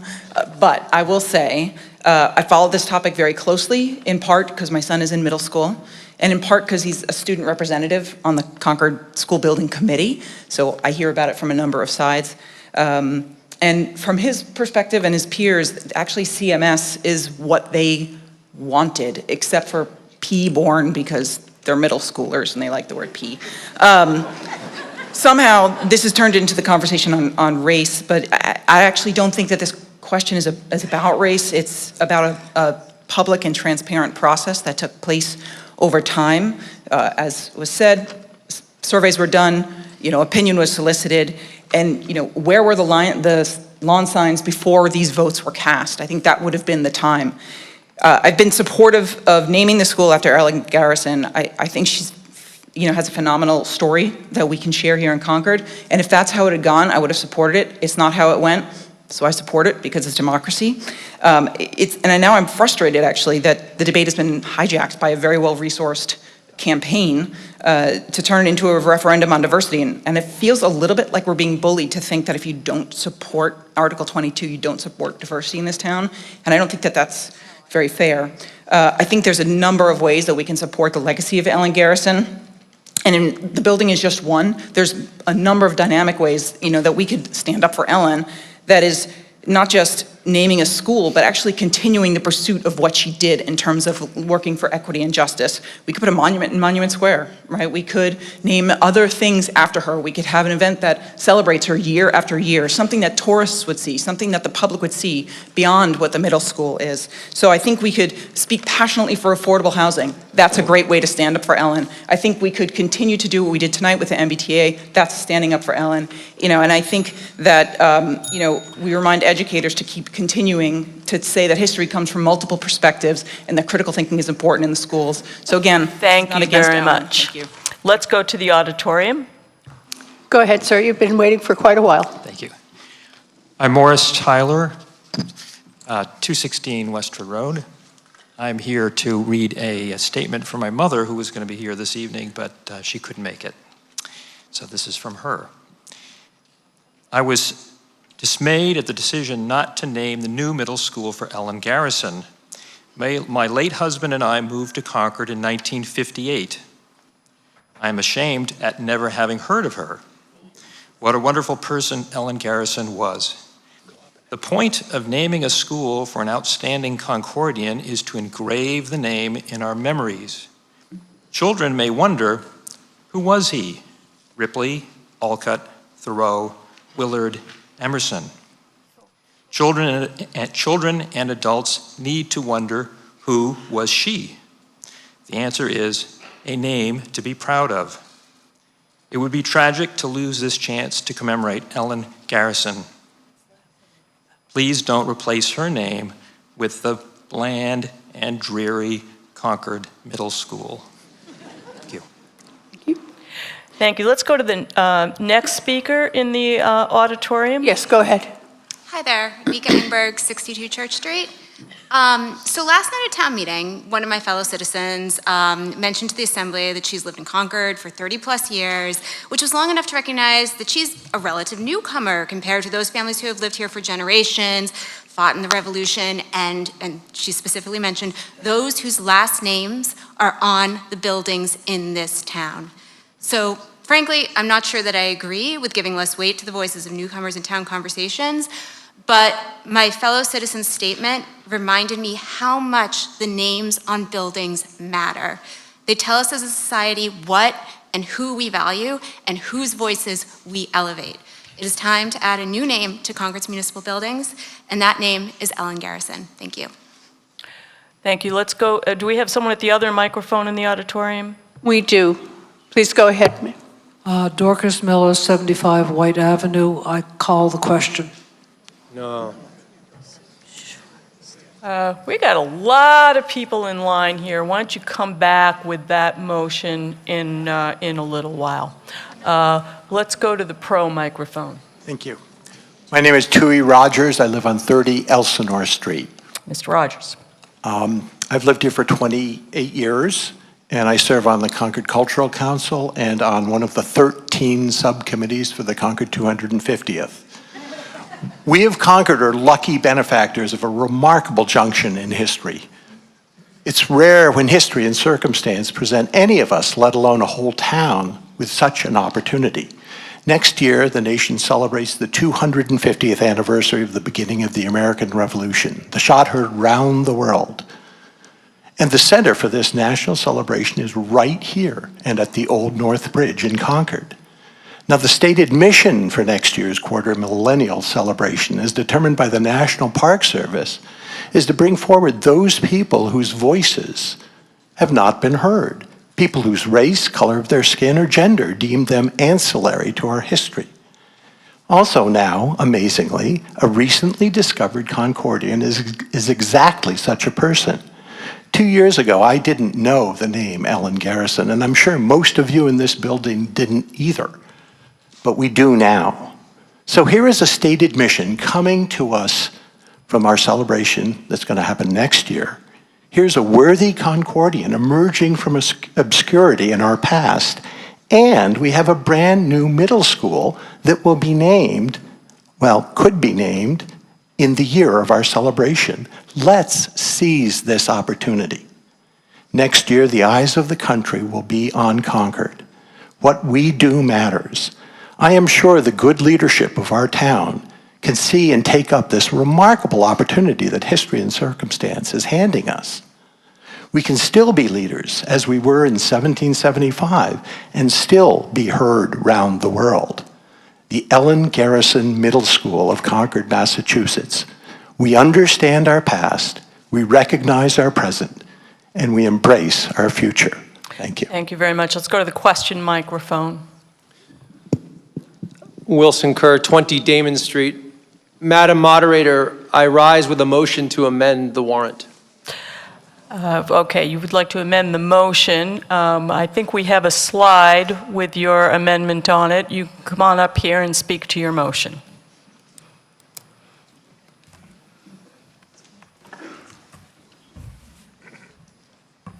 Can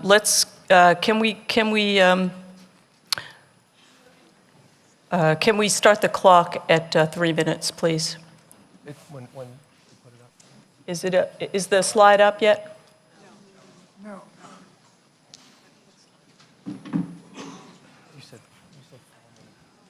All right, you can have 5 minutes. All right, you can have 5 minutes. 5 minutes. What happened to the slide? Oh, you're having an IT issue. Would you like me to read the motion? You can or I can. Why don't you go ahead and read it?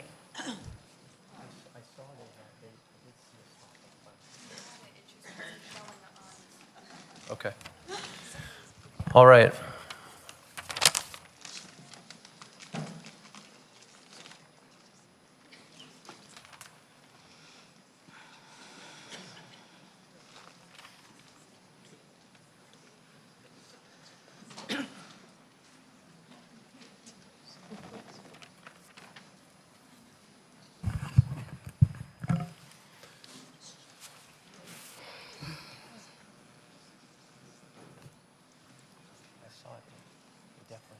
Okay, there it is. Mr.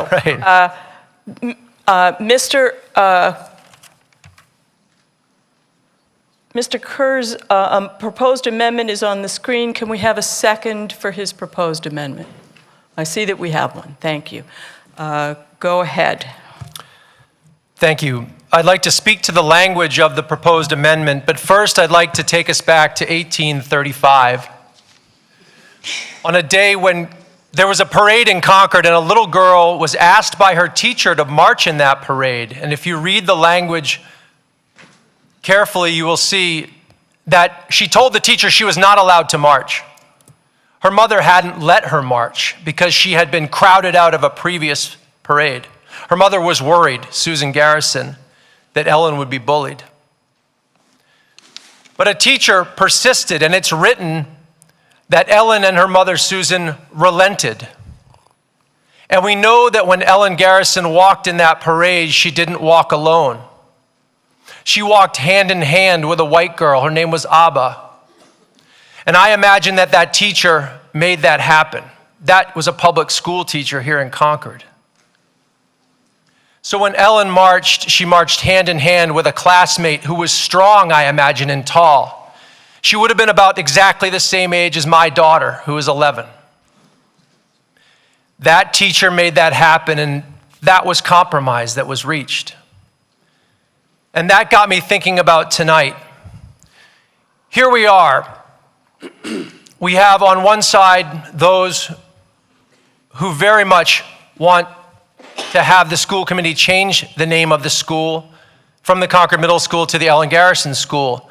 And I know that they will say that. We also have a DEI committee that's done incredible work in Concord. All of the work they have done to make us all aware of our past, of our history, and the rich color of all of those involved in making that happen has been unbelievable. But this article feels different to me. The way that this has happened feels different to me. The language of the warrant that we're going to vote on tonight, which is non-binding, is unyielding. It has no compromise in it. And on the other side, we have the school committee, a school committee that we have elected. We've heard people speak of process. We've heard people speak of legality. And we also heard someone ask, well, what about compromise? As I understand it, overtures were made, back channel and front channel. And as I understand it, those overtures of compromise were not accepted. So we are now divided. And I was told, don't use the word divisive at the microphone or they will call you a white supremacist. So I won't use that word, but I will use something that I saw on WGBH in the article that was written that this issue has driven a wedge into our town between us all in Concord. And I remind us of what the word Concord means. It literally means harmony. It means agreement between people. So that brings me to the language here tonight. As I play out this vote, someone has said, well, what will you do? Will you change their mind? These are not a school committee that took this decision lightly. They didn't react to the color of Ellen's skin. They chose a name and they followed a democratic process, and now it seems to me the idea is to keep the pressure on, to keep at them until they change their mind. I don't know if they will. I know they are strong people, mostly women. And I believe they want deeply to honor Ellen Garrison. So this language is designed to give them that, to give us that, to give the DEI Commission and everyone standing up tonight that option. I believe we are in a trap, and I believe this language holds a key to opening that trap. Because this will not end tonight, no matter what the vote is. I ask that the school committee and I ask that us amend this motion so that we can join together as Concordians in harmony, in agreement, to ask that school committee to honor Ellen Garrison in a real meaningful way by naming the building, the Ellen Garrison building at the Concord Middle School. We bring Ellen into our community literally, and I know some will react to this. I ask you to open your heart. You came here charged up and ready to vote for this, to make a statement. Open your hearts to this compromise that I am suggesting tonight, please, so we can heal, so we can join. I ask that of Joe, I ask that of the DEI committee, I ask that of the school committee, and I ask that of you all here tonight to fully consider this motion so that we may amend it and vote together. Thank you very much. Mr. Palumbo, would you like a couple of minutes to speak to the amendment? Well, it got kind of dark in here all of a sudden. I thought we were having a happy evening talking about celebrating this wonderful woman, but I would just say, in the spirit of democracy, which we've been talking about a lot, I think 37 people just on this one line that would like to talk about the original motion. So I would suggest we continue business. We've been working on this since November. Let's let the people talk. Let's hear what we have to say. And I suggest we reject any kind of amendment of the motion and continue on the original motion, which is what folks came here to talk about tonight, however we end up voting. Thank you very much. All right, now, we will now open the floor for discussion of the motion to amend. Now, I'm not asking anyone to lose their spot in line. You can stay right there if you wanted to speak on the main motion. If you would like to speak on the amendment, come to the front of the line and you can speak to the amendment. Do you want to speak to the amendment? Go ahead. Sven Weber, 50 Belknap Street. Mr. Weber. Thank you. I have to say, if the school committee would like to do a different solution, they could have done that already. They ran a very fast circuit, 4-week process on the naming. February, whatever, beginning of February. We are now at the end of April. That compromise could have been implemented already. We are all here to send a signal or ask the school committee to reopen the naming of the school. They should do that. I served 8 years on the school board. I was involved in the renaming of a school. That's a 6 to 8 months process. A 4 weeks process was far too quick, and you should reconsidering the naming of the school. Any other solution could have been already decided by you. So I'm urging you to vote no on the amendment and bring back the original wording. Thank you. Thank you. Anybody in the middle want to speak to the amendment? Anybody over here want to speak to the amendment? Go right ahead.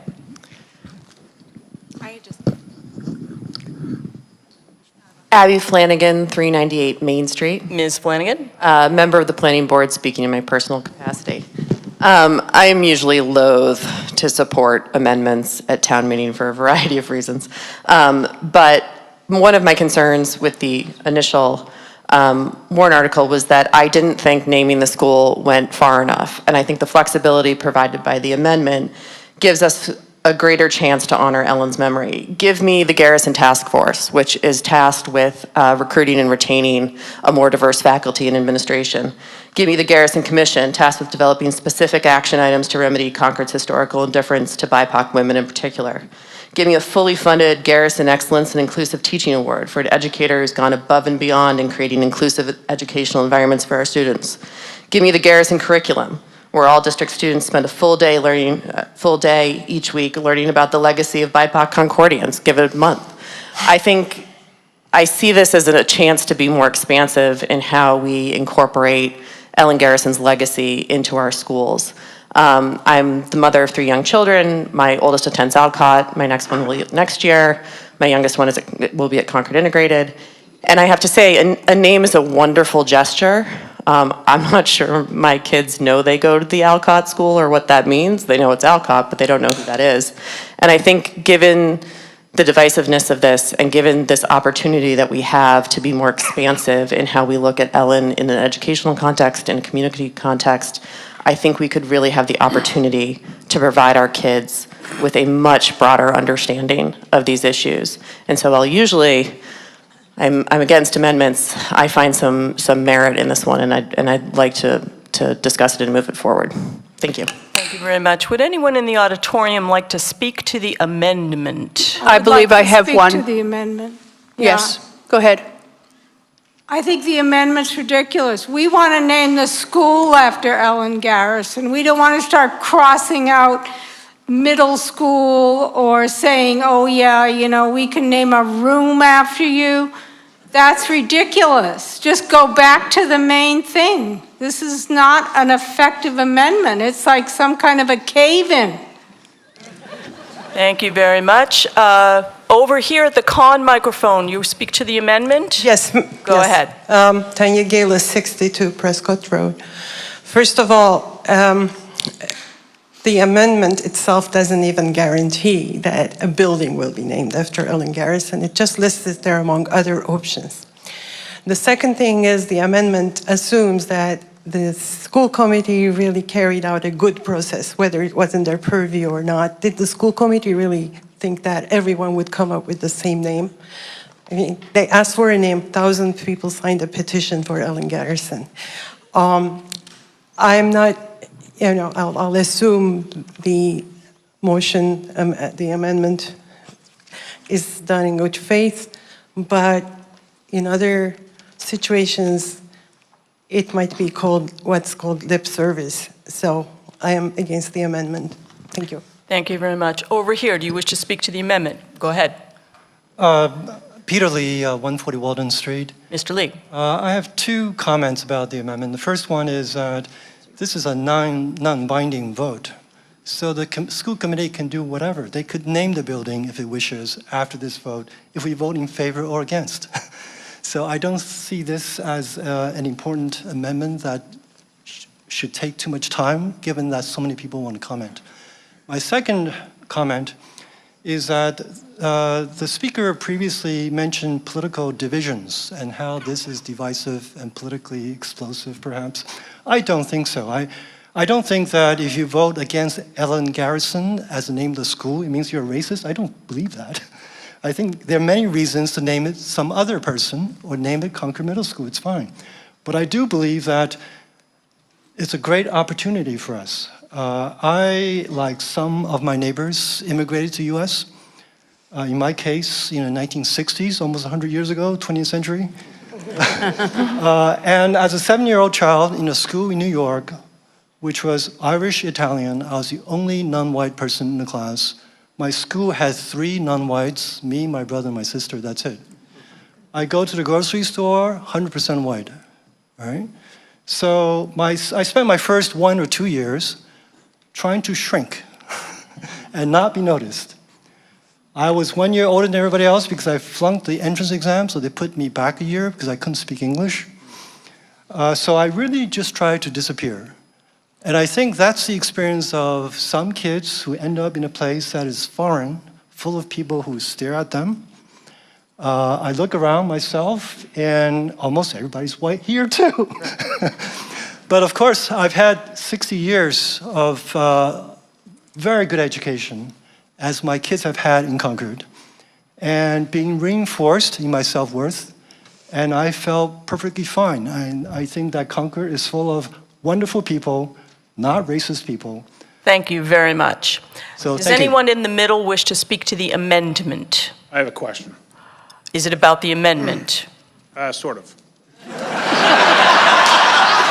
my question, Mark That was a yes or no question. yes, it's about the amendment. Okay, what's your question? So it was alluded to that members of the DEI Commission. Oh, yeah, your name and address, please. Mark Martinez, 66 Alfred Circle. Thank you, Mark. It was alluded to, and I think it's relevant, that members approached, or people approached the the DEI Commission, as well as the Select Board, with, and I won't call it a compromise because I think it's not a great word to use, but I'm trying to figure out, has there been a reasonable democratic discussion, or what it feels like tonight, and it's a little surprising to me, in a binary zero-sum, you're either going to name it or you're not. So the question I have for the DEI Commission is, did you speak with the DEIB person at the Concord schools, and have people approached you, and has it been consistently, we don't want to talk about it, name the school or not? Which I think is a powerful question and answer as to, is this part of a democratic process or not? Hey, Mr. Palumbo, go ahead. I'll be really brief. Are our slides available, or are they back up there? That's a really good question, Mark. And since November of 22, I believe, is the first time any of us met, actually, as you requested, with a member of the DEIB staff at Concord Public Schools to talk specifically about this issue. We've met with the DEI director, we've met with the superintendent on many occasions, we've met with members of the school committee, we've met with both chairs of the school committee in many groupings. And can you go to the one that has, it's like a process slide? A couple more in. But Joe, I asked a simple question. Yeah, I'm going to give you a simple answer. Okay. And we talked about very specific things such as, could we just get together and work on this and figure this out together? I had a one-on-one conversation with the superintendent. Could we just meet together and figure this out? And the answer was, no, thanks, Joe, we have a process. We're going to be following the process. So the answer to your question is, yes, we've met. No, we didn't get anywhere. That's why the DEI Commission said, I think the town needs to talk about this, and that's why we're doing it tonight. So let me refine my question. So I think the prior speaker noted that you were, the commission was offered, again, compromise is the wrong word, but Ellen being honored in some other way. So is there any other way that you feel Ellen can be honored, or is the only way to name the building? I don't think that's in the scope of this conversation. Yeah, it's up. I think we've got 40 people that want to talk. I'd like to hear from them. Joe, you are sponsoring this, yes or no? The DEI Commission wants to have the people of Concord talk. That's what we're sponsoring. So I think the DEI Commission, Joe, on behalf of the commission, as the article sponsor, has already spoken against the amendment because he wants to stick with naming the school Ellen Garrison as the ask to the school committee from town meeting. So that's where he is. Do I have any time left? Just a quick comment. I think you're done. Sorry. Would you like to speak to the amendment over there at the con microphone? I'm actually pro, but I can't make it over there very fast, so I'm going to stay here if you don't mind. I don't mind. Thank you. I'm Joanne Gibson, 100 Newbury Court. Ms. Gibson. And I'm very pleased that Mr. Kerr presented this amendment. Some of us have been very concerned about what this was doing to the town, and the perception, both within the town and without, in other places of Concord, was not fair. I just think we all have a chance to vote yes on this, and we will probably get much more action. If we vote yes, then we are standing up for Ellen. We're standing up for the school committee. We're standing up for Dr. Hunter. We're standing up for unity in Concord.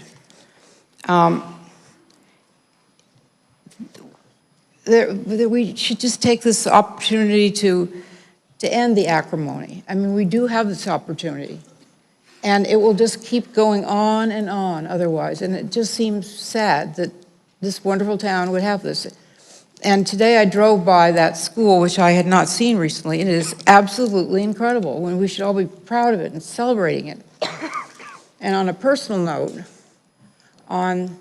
in June of 2026, our youngest grandchild will graduate from the Concord Middle School, and I hope that the ceremony is in the Ellen Garrison building and in the auditorium of that building.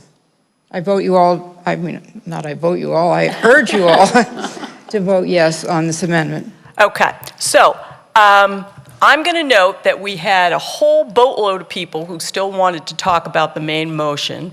I'm going to ask for a sense of the meeting. How many of you feel ready to vote on the amendment? Put your voting slip up. Just about everybody in here. Okay. Does anybody not feel ready to vote on the amendment? How about we vote on the amendment? Okay, we good with that? All right. All those in favor of the amendment, please raise your voting slip. This will require a majority vote. Thank you. All those opposed? Okay, that fails by a wide margin in the gymnasium. How about in the auditorium? Likewise. Okay, the motion fails. We'll now return to the main motion. And let me start over here in the gymnasium at the pro microphone. Madam Moderator, Emily Wheeler, 18 Mill Run Lane. Ms. Wheeler. Thank you. Member of the Board of the League of Women Voters of Concord Carlisle, and speaking for the League. The League strongly supports naming our town's new middle school after Concord's Ellen Garrison. We recommend affirmative action on Article 22. As stated in the national policy of the League of Women Voters, we are committed to fostering, cultivating, and preserving a culture of diversity, equity, inclusion, access, and belonging for all people. Ellen Garrison is an inspiring fellow Concordian whose example we are all invited to embrace by naming the new middle school for her. Whatever our individual differences and life experiences, we are united in and belong to a community of neighbors and fellow citizens. Let us express our unity and our sense of belonging in Concord by voting yes on Article 22. Thank you. Thank you very much. Let's go to the question microphone. Pamela Dritt, 13 Concord Green. Ms. Dritt. Can I have a little more information about the timeline? I know, for instance, there was a petition, apparently, with over 1,000 citizens in favor of this. When was that put in, and how could Concord Middle School have gotten more votes than that?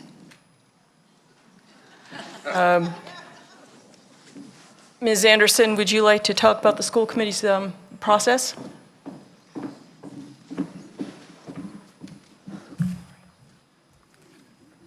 Sure. We received the petition, I believe, the evening of February 6th. And I will note that of the 1,000 names, I would say roughly half are from out of state.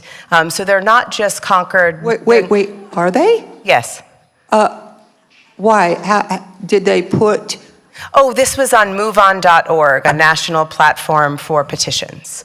So anyone could sign it. So it's also really challenging, I think, too, and why we have such a history here in Concord of having public comment periods like this one and public hearings, is so that we can ensure that, you know, we're hearing from our own citizens. So it's really challenging, I think, to verify the identities of petitions that are supported by large national platforms. I'm not saying we didn't consider it, but I do think it's worth noting that this was not a petition circulated to just to Concordians. Okay, but how many Concordians were? I mean, off the top of my head, I don't remember. So when you talk about the number of supports for the specific suggestions that you had, and I wasn't involved because I didn't know, you said Concord Middle School had more than Ellen Garrison did? In our public process. Again, we did not receive the petition till the evening of, and we received a single copy. So it wasn't, and also I think it's worth noting, I think Mr. Booth asked this question leading up to our process, maybe in the meeting before the February 6th meeting where we were going to put on the agenda whether or not we would, or choosing the name for the school, that was February 6th, are the letters we are receiving or petitions, we didn't know it was coming, are these letters essentially votes? And the answer is no. There's certainly, again, I articulated in my remarks, letters and public opinion are a part of our calculus. They're an important part of our calculus, but, we are elected to synthesize all kinds of data beyond just public opinion. Thank you very much. One small question. Would Okay, you feel you're that, almost out of time, so Yes. quick. Would you feel that changing your mind would undermine your authority and the process? I think people evolve on all manner of things, and whether, we take that up again will remain to be seen. Okay, thank you very much. Let's go to the con microphone here in the gymnasium.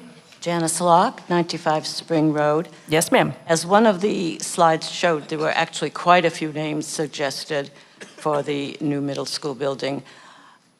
All of the proponents of the other names dropped out once the school committee had spoken, either because they respected the school committee's right and responsibility to make that decision, or because they followed the school committee's reasoning and agreed with it. I would think that if the school committee should accede to the wishes of this item, that they would start at the beginning and ask again, what does everybody want the school to be named? Otherwise, the people who were so respectful of them are being disadvantaged. Thank you very much. Is there anyone in the, yes, there is. Yes, I have one at each microphone. And pro microphone, you were first. Hi, I'm Elizabeth Frank, Elm Street. So I'm a mom of 2 kids who are at the middle and high school. And I just want to encourage everyone to vote in favor of this warrant. I do want to say I hope that no one feels shamed or judged if they vote against this warrant. That's definitely not my intention or purpose. The reason that I do urge you to vote yes is that in my view, there's very little harm that could come from this naming and a huge amount of good. I realize change is hard and a new name would take some getting used to, and the kids might still call it the Concord Middle School, but Ellen Garrison's name would be there and it would bring a whole lot of good. I've talked with a number of Concord and Boston parents who have children of color. Their kids have had such a challenging experience in our town and in our schools, being called racial slurs by their peers, being asked why they're walking in a certain neighborhood by community members, being punished disproportionately more than their white peers by teachers. This is radically different from the experience my white kids have had in our town and schools. And I would really like all children of color to feel as welcome and belonging in Concord as my kids do.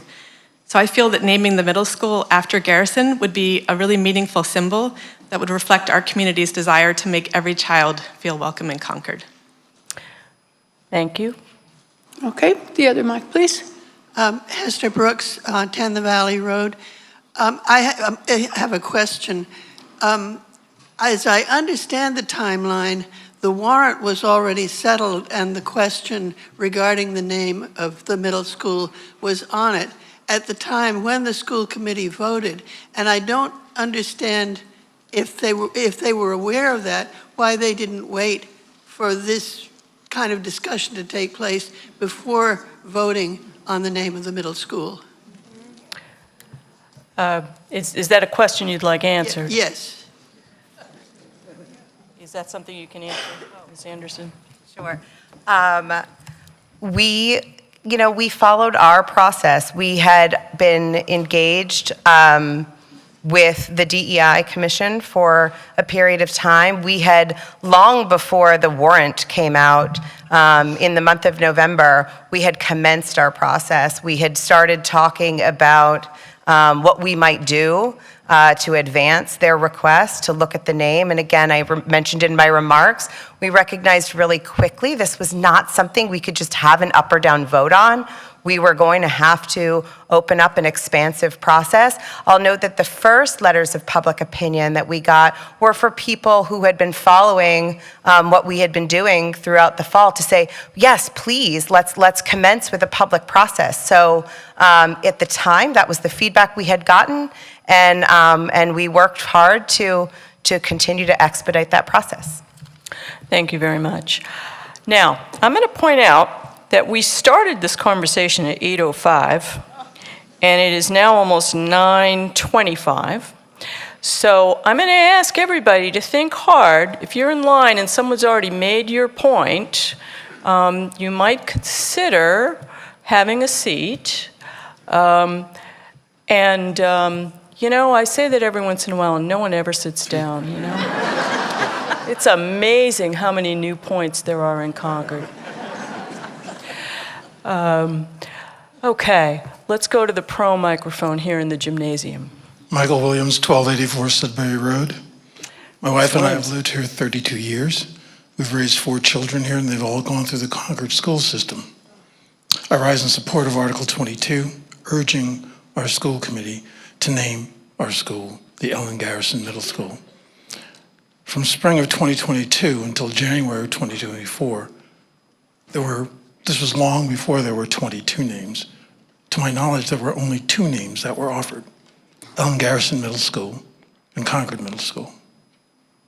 I and those that stand with me advocate for just one name on a municipal building in this town that recognizes the contribution of people of color, not just here in Concord, but all across the nation. We bring the story of a woman who exemplifies the characteristics that we aspire toward as Concordians. The people in the con of this issue come at us with a suggestion of questionable process and offer a name that simply describes where we live. A few weeks back, I said at a select board meeting, we are revealed not by what we say, but by what we do. By our vote tonight, we will send a signal that would be seen by our friends, our neighbors, our community, our state, and perhaps even the nation. I had said once, we are revealed not by what we say, but by what we do. This is our time to make that statement. I ask you to stand with me and vote overwhelmingly in favor of Article 22. Thank you for the time. Thank you very much. Let's go to the question microphone here. Thank you. I'm Ken Farbstein, 152 The Valley Road. Yes, sir. So everyone feels so strongly about this issue. We've been here for 2 hours and more. I have a question for the head of the school committee. I understand that you can't speak for the committee tonight, but you personally, if there is a majority vote of these people who feel so strongly about this, will you personally vote in line with the majority? Sure. That's a tough one, sure. So again, in my stated remarks, I talked about the fact that public opinion is a part of our calculus, but not the entirety of our calculus. So for me, I gave remarks that are part of the public record about my personal stance on this issue, which I think is sort of threefold. First, I thought, there's a part of me that hates the idea of selecting a single person. I note that in the most progressive districts in the country, School committees are writing policy that say naming schools after individuals doesn't have a place in, 2024 anymore. I'll note Hopkinton, for example, is naming a school. We got 22 suggestions, they got 50. The first thing they did was to remove individuals. So, I think that is something to consider.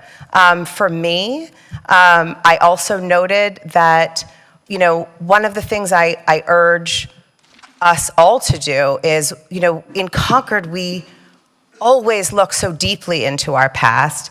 I thought long and hard about, was there anyone on that list from like the 20th or 21st century?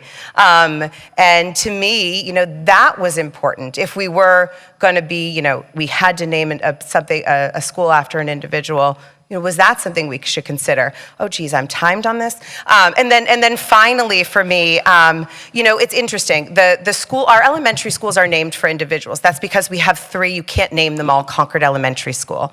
And also, too, kids at that age are within the walls of their school at all times. They don't really leave their 4 walls. In the middle school, it's the first time as a young adult you leave beyond the 4 walls of your school to demonstrate who you are to the world. Kids play baseball. They wear a shirt, Concord Middle School. You're in a chorus. You go to a competition. You're from the Concord Middle School. I think that's really meaningful to kids. And further, I think, as sort of progressives, which I think we sort of all are here, or most of us are, collectivism is a courageous choice, and honoring everyone is a courageous choice, and that was the choice I made, and I stand by my choice. Thank you very much. Can we go? And can we move the question? Can we have a vote on? No, sorry, that's one of the things you can't do. You don't get to talk and then move the question. So nobody gets to have the last word. I can't have the last word. Now, if you want to move the question, that's all you get to do at the microphone. Could we hear from the con microphone here? Heidi Marr, 588 Bedford Street. Yes. I'm the last person to come up to a microphone, so forgive me. I came here to vote in favor, basically, of the school committee's choice. My 3 kids went through the system. We had a certain amount of experience of Peabody versus Sanborn. I was going to say what you just said, which was the elementary schools need the different names. But when you are then stepping into middle school age, I think it helps ramp them on to the next stage of adult, of high school and adult, to have the unity of a middle school. And I want to point out what someone else said about Concord being unity. I would like to specifically speak to those who weren't sure how you were going to vote tonight, and remind everybody we're here to support what we already chose, which was our committee, to make their decision, and to vote to support that. Thank you very much. We'll go to the pro microphone here. Mary Weinberg, Hillside Avenue. Ms. Weinberg. This Article 22 is urging the school committee to reconsider the name of our new middle school as the Ellen Garrison Middle School. In Roget's thesaurus, the synonyms for reconsider are reevaluate, rethink, view in a new light, and think better of. Reconsider is a positive process. In 1980, my daughter entered first grade at Thoreau, then a modestly built elementary school with Joe Griffith, a wonderful principal. From Sue Singer first grade to Bruce Wellman second and third to Bama Lemaire's fourth and fifth grade combo, she got an education of wonderment and excitement. Bama Lemaire projects included a mock 18th century town meeting at a meeting house at Concord Academy campus. My daughter was in a homemade costume as Deacon George Minot. Her warrant article was to stop the pigs from running free, fence them in on the village green. She won. If there had been an Ellen Garrison Middle School at that time, knowing Bob Lemaire, he would have created plays and projects, school trips to the Robbins House, where they would learn of Ellen Garrison, all to educate our children of the rich history where they lived. I'll never forget what my daughter's words were as she got off the school bus on the first day of first grade with Sue Singer, who had sung to them with her guitar. She said, "Mommy, I'm in love." 5 years later, if there had been an Ellen Garrison Middle School, she might have gotten off the school bus on her last day of thorough and said, "Mommy, I'm going to the Ellen Garrison Middle School." I end with, on March 29th, 1880, Louisa May Alcott and 19 other women attended Concord Town Meeting for the very first time to vote for school committee. The year before, the Mass Legislature had made it legal for women to vote in school committee elections. Louisa wrote of their attendance, "No bolt fell on our audacious heads. No earthquakes shook the town." And if Louisa was here tonight, she most likely would speak her mind in favor of this article. She would say, "My fellow Concordians, as a town we must tear open the shutters and throw up the sash, and let's enter the 21st century." Thank you very much. Thank you, Louisa. Can we go to the question microphone here in the gymnasium? Sue Felshen, 19 Sunnyside Lane. Ms. Felshen. I'm a member of the planning board, but speaking for myself. I have a question for the school committee regarding the survey process. When the survey was announced, the advice that went with it was if you have previously submitted a comment to the school committee, they were aware of it and they would take it into consideration. I had submitted my comment months before in a letter to the school committee. Now, when the school committee presented tonight, what I understood from the presentation was that comments received during the entirety of the comment period were taken into consideration. So my question is, was my comment counted? And I am sure that if the instructions were confusing to me, I can't have been the only one. So I wonder if all such comments were counted, because the number of 300 seems odd to me. Ms. Anderson? The short answer is yes, we did take all of the comments. Our comments, like I mentioned earlier this evening, really started picking up pace in like the October and November timeframe. And when I shared that data, yeah, everything was included. So if you were really early to this and were an early sort of adopter on this topic, we absolutely did have your sort of opinion included in that 300. Going right back to the beginning of going right back to 2022. Yes, thank you. Okay, I don't about 2022. I really think started counting this year. I guess I was chair in 22, but I would have to look back. No, we really started. We didn't really. I don't think we had much. We've lost the sound in this room. I'm sorry. You've lost the sound in the auditorium? Can you hear me?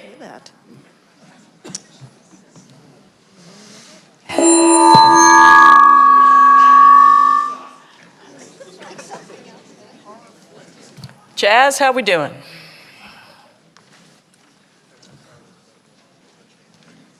We'll just have a moment while we sort our technical difficulties. It's been pretty good so far, right?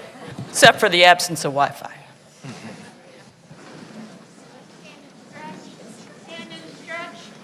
Okay, are we good? Can you hear us in the auditorium? Wave Yes. at me. Yes, okay, brilliant. Okay, finish that comment. Sure. So the short answer is we really started tabulating process numbers of emails when we began receiving substantial public comment.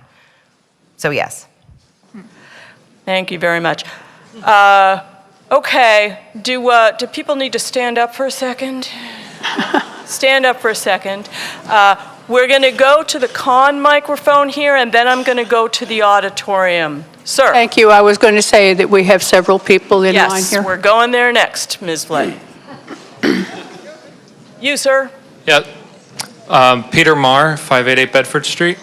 Mr. Marr. I just want to say I feel like since I got up here, most of the things I was thinking have been said, and if possible, I'd like to call the question. Okay. I think at this point that's an appropriate motion. So the question has been called, and I will ask for a vote on this motion. It does require a second. Do I have a second? I see that I do. It's not debatable, and it requires a 2/3 vote to pass. So all those in favor of ending debate and proceeding to a vote, please raise your ballots. All those opposed?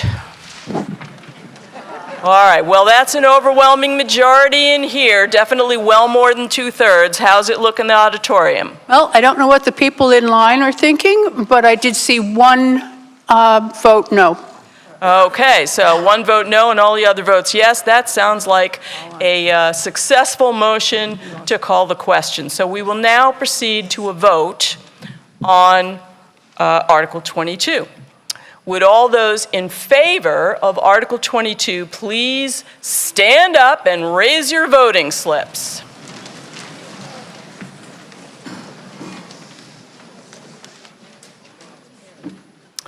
Thank you. Would all those opposed, sit down, thank you very much. Would all those opposed stand up and raise your voting slips?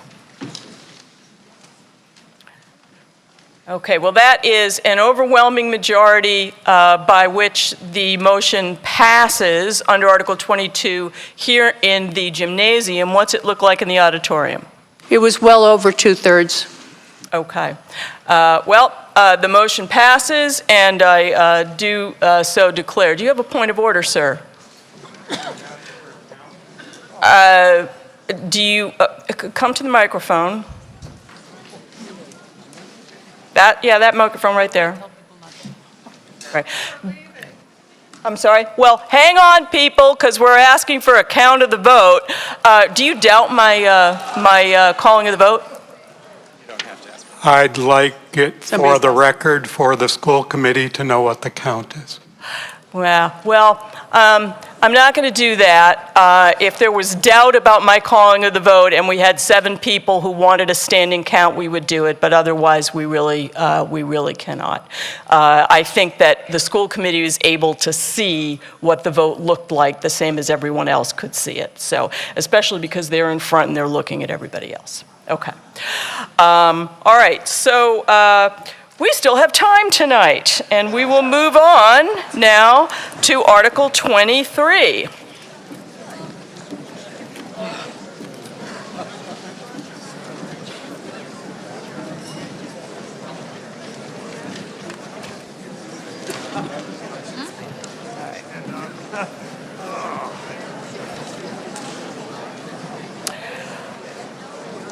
Okay, so, all right.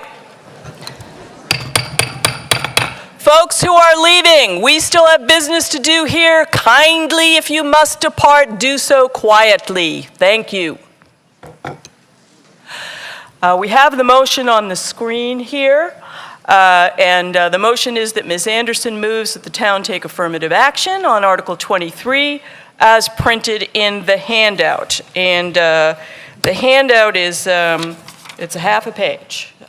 So hopefully everyone picked that up. Could we have a second for the motion, please? I see that we have one. Thank you very much, and we will hear from Dr. Hunter.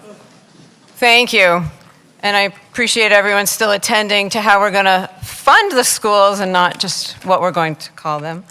And I'm really excited. I guess I'm going to cut to my excitement of the night. Is this is the first budget that actually accounts for expenses of opening the new building. And my hope is that no matter what the outcome of this evening was and what comes forward, we spend some time talking about how absolutely exciting this is. It's my happy place to go over there and stand on that site and watch that building erect from the ground, and now the facade and the internal. I was at a construction meeting today, they're starting to paint classrooms. So I hope we can talk about teaching and learning and what that middle school is going to offer between now and when we open next winter. And again, this budget's the first budget that actually addresses, guess what, there's some cost to opening, so we're going to talk with you about that. A handout that you have has some language that accompanies the fact that some of our subsidy for transportation for students from the emergency shelter was received by the town into the general fund and needs to be transferred over to the school budget. So it's really a procedural piece, but thanks to the creative work with town manager Carrie LaFleur, we were able to attach it to this so that you're voting both pieces at the same time. So we can take questions if you'd like when we get to them. I'll open by saying we have reached the Finance Committee's guideline of 3.2% of the Concord Public Schools budget. And that came with a lot of hard work and some work to find savings to offset certain increases. Let me move a slide so you can see some of the overview. As always, there are salary and contractual pieces that need to be accounted for in order to come with a reasonable increase. We need to do so through different savings. I'm not going to go through all of these. I think they speak for themselves, the ups and the downs. Key budget drivers, we had some work to be done, both with accounting for IT and equipment, and yes, it is painful. The Wi-Fi is often here, and we're really sorry for that. And we also needed to account for some of our non-union staff and any increases they might receive once the school committee sets that number. Always, especially at the Concord Public Schools, where salary is 80-some% of the budget, this is the bigger driver that we need to work with, so you can see some of the numbers accompanying that. I will note that we did have some increase to FTEs and support staff. We have continued to provide services to students in district rather than sending them out of district for both their well-being and cost savings, and that does require support staff to maintain those programs. We also have received a grant from the state for a middle school math program, so we were able to actually only need to fund half of that. The state is matching that fund, and we're really excited that we were able to benefit from some of the state funds, which sometimes has been a challenge with our demographic, and we're finding more and more opportunities. Some increase here in terms of a special education need for a nurse, and then some maintenance and operations. And this is the exciting part of the night where I tell you we need to start funding the wastewater treatment plant for the new building.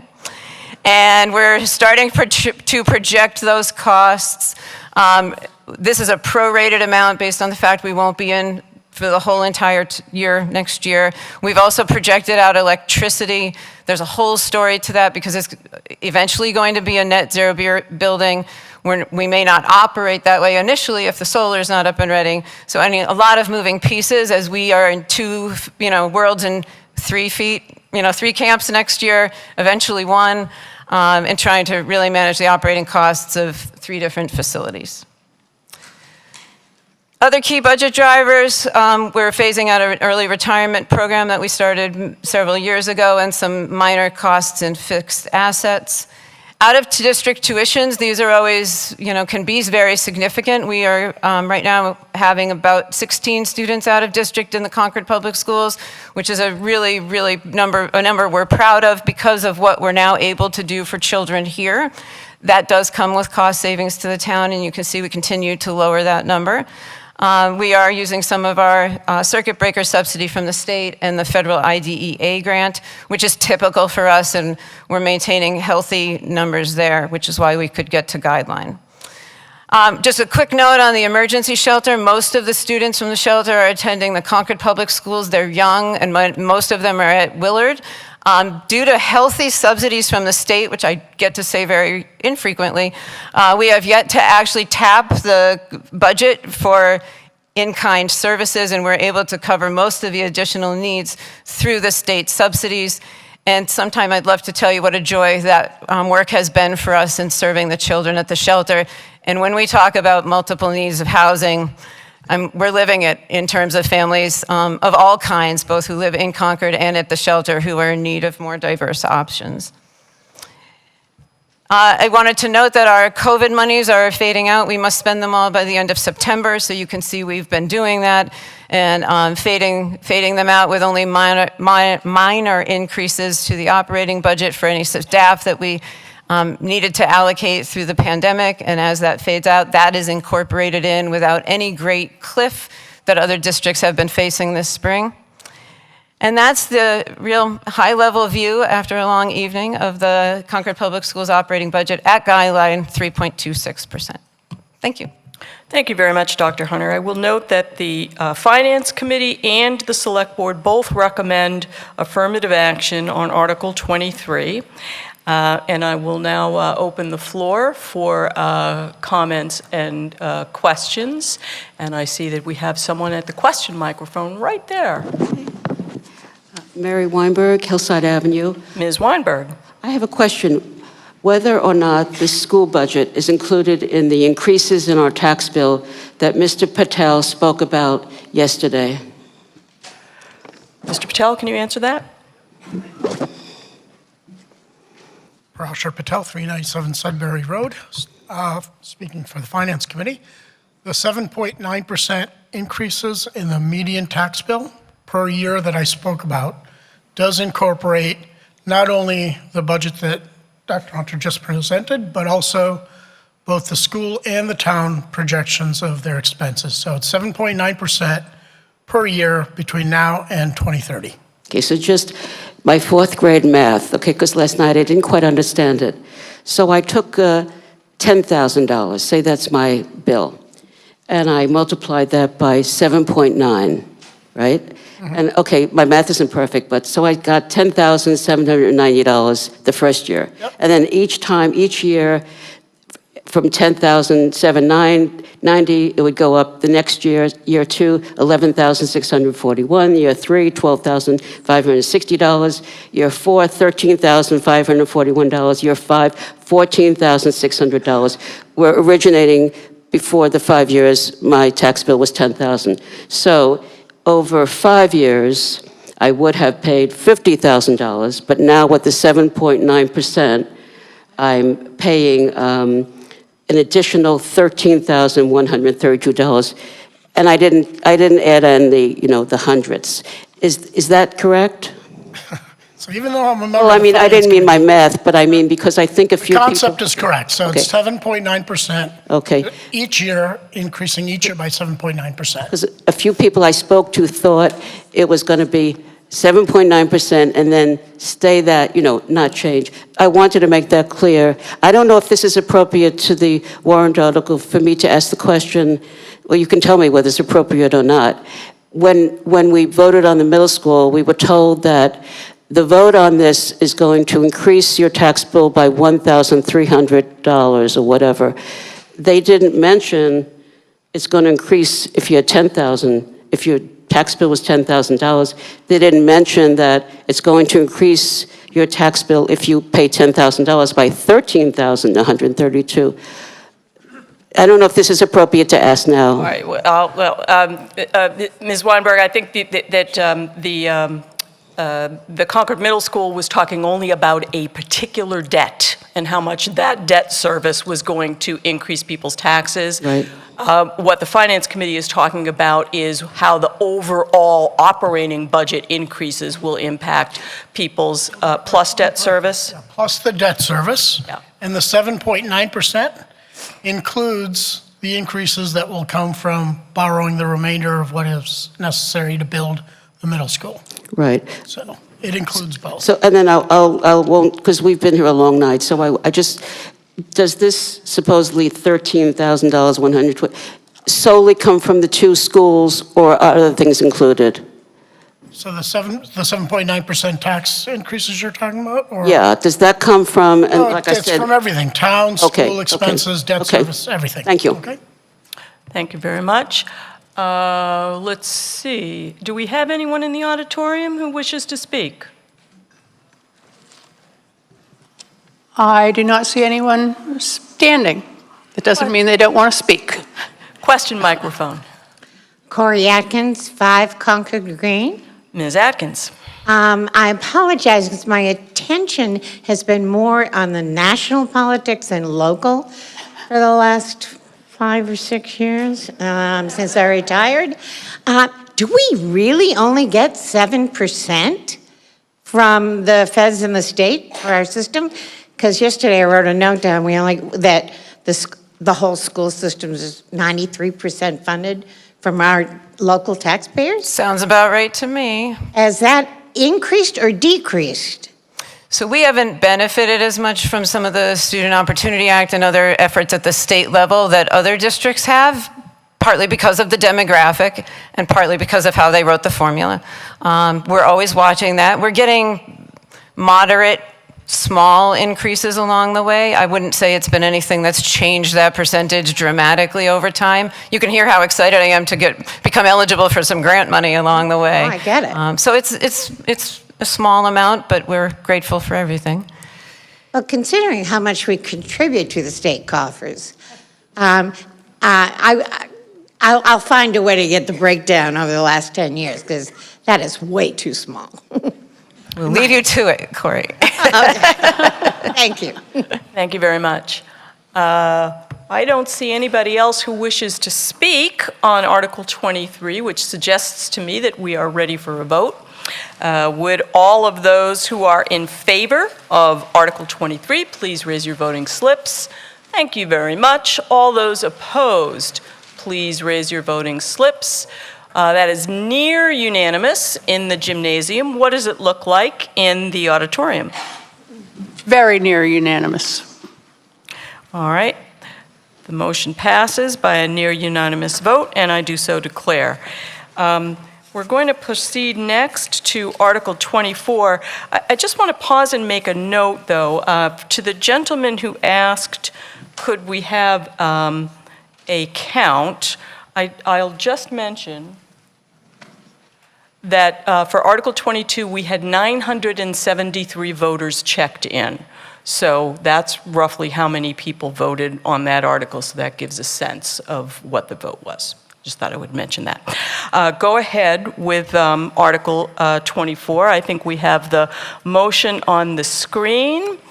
And this is a borrowing article, so it does require a 2/3 vote. Could we have a second for the motion? I see that we have one. Thank you very much. Dr. Hunter. Thank you. So this is the CPS capital project article. We're in a bit of a transition period here on the capital work at the Concord Public Schools. Obviously, I'm talking primarily about the 3 elementary schools in Ripley. So what we've been working on, we have a district-wide facility study going on right now so that we can really review the 3 elementary schools. Their age now is somewhere close to 20-ish years on either side of that. And we want to be sure we start to name both preventative and long-term maintenance that needs to be done there. So through that facility work that you actually funded here at town meeting a year ago, we're in the final stages of wrapping up that study. So we have a comprehensive view of those buildings and what the needs will be, as well as Ripley. And we're going to be working really closely with the town and the finance committee to really look at larger scale capital planning. So what the school committee did at my suggestion was to reduce the request this year. We had been coming with articles of typically around 900,000.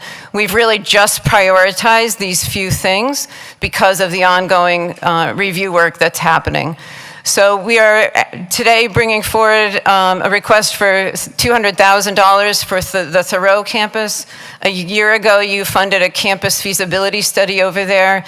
The campus was overdue for attention before the fire happened, and then the fire had us put pods out on the fields, and really extensive needs in almost every direction, from fields to expanding the playground to be more accessible, to just erosion control, et cetera. So we've been in the thick of that work, have had community forums and a lot of input from the neighborhood, as well as the parents, students, and staff.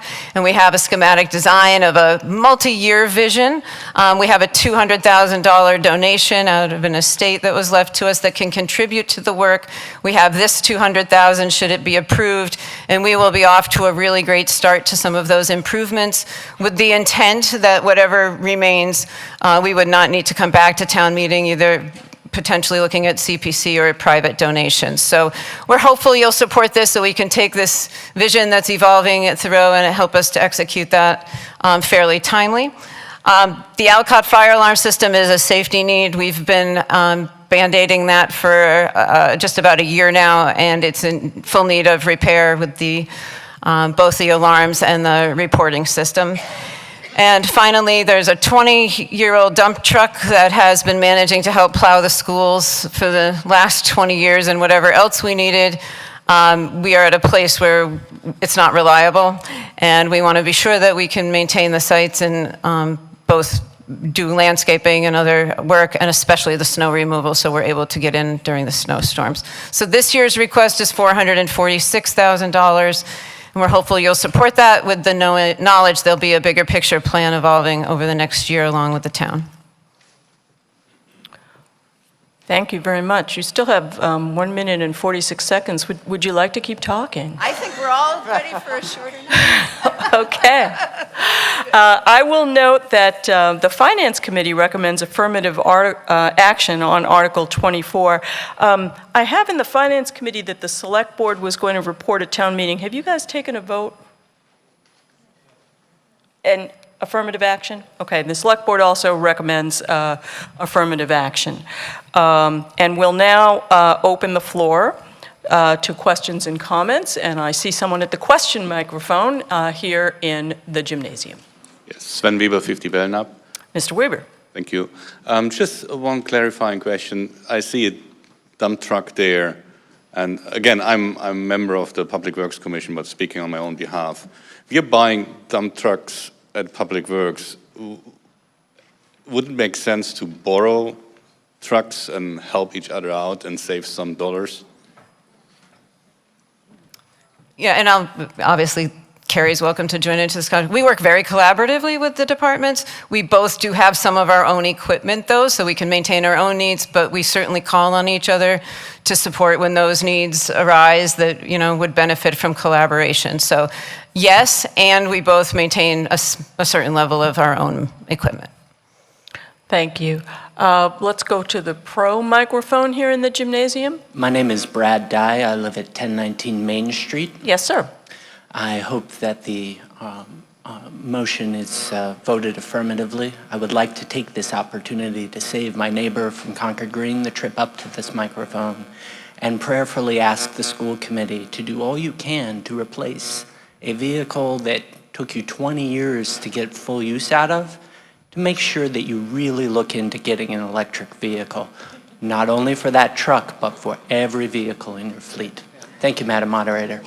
Thank you. Is there anyone in the auditorium who would like to speak? There is nobody standing at a microphone. All right. I have someone at the question microphone here. Hi, Steve Urza, Cottage Street. Just a question regarding this amount of money, how it impacts the 7.9% that we keep referring to. Would this be over and above the 7.9% or part of the 7.9%? I think that's a question for Mr. Patel. So it would be part of the 7.9%. It'll be, if it's borrowed, it's debt service, and that's included. Thank you. I don't see anybody else at a microphone. I think that we are now ready to proceed to a vote on Article 24. Again, this is a 2/3 vote. All those in favor of Article 24, please raise your voting slips. Thank you very much. All those opposed? Okay, that carries by a near unanimous vote here in the gymnasium. What does it look like in the auditorium, Ms. Flood? Almost. I think I saw 2 noes. Almost unanimous. All right, the motion passes by a near majority, and I do so declare. It is 10 o'clock. We have 15 minutes. And I have no motion under Article 25, and I therefore declare that the meeting is taking no action on Article 25. And we will now move on to Article 26. Article 26 is going to be a presentation by me, so we're going to have a little bit of a shuffle here while the deputy town moderator is going to come here to the gymnasium to preside here, and the assistant moderator is going to the auditorium to preside there, and I am going to the podium down there. So bear with us while we all change dance partners here.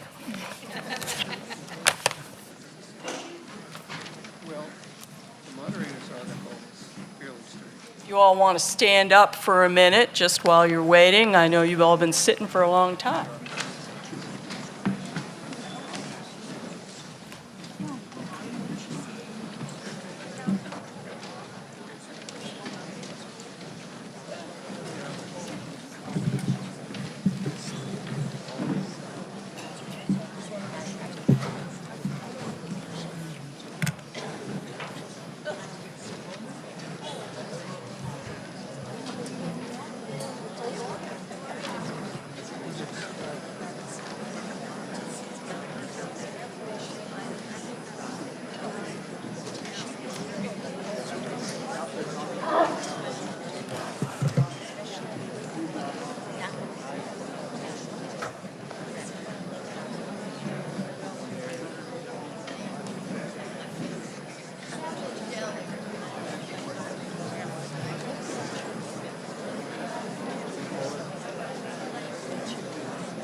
thinking about.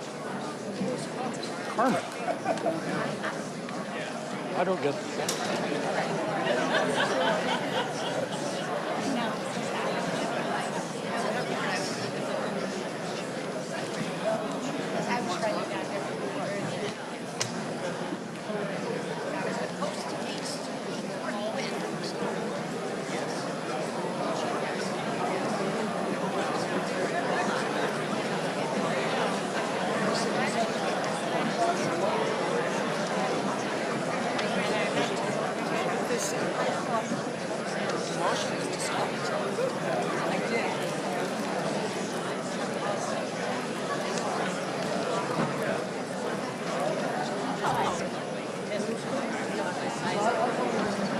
Ms. Moderator? Madam Moderator, we have somebody who wants to make a point of order. Go ahead, please. Ned Perry, 362 Bedford Street. I guess I misunderstood the motion at the beginning of the evening, and we usually, for years, have suspended town meeting at 10 o'clock. We have a series of articles, about 4 articles altogether, relating to town meeting. I would respectfully ask a point of order as to whether it wouldn't be better to start after the special town meeting to pick these articles up and start tomorrow evening after that special town meeting. Just a question. I think that's a very valid question, and I'll ask you if that constitutes a motion. If you need a motion, I suspect I have a couple people who will second it here. Let the record show that many people seconded it.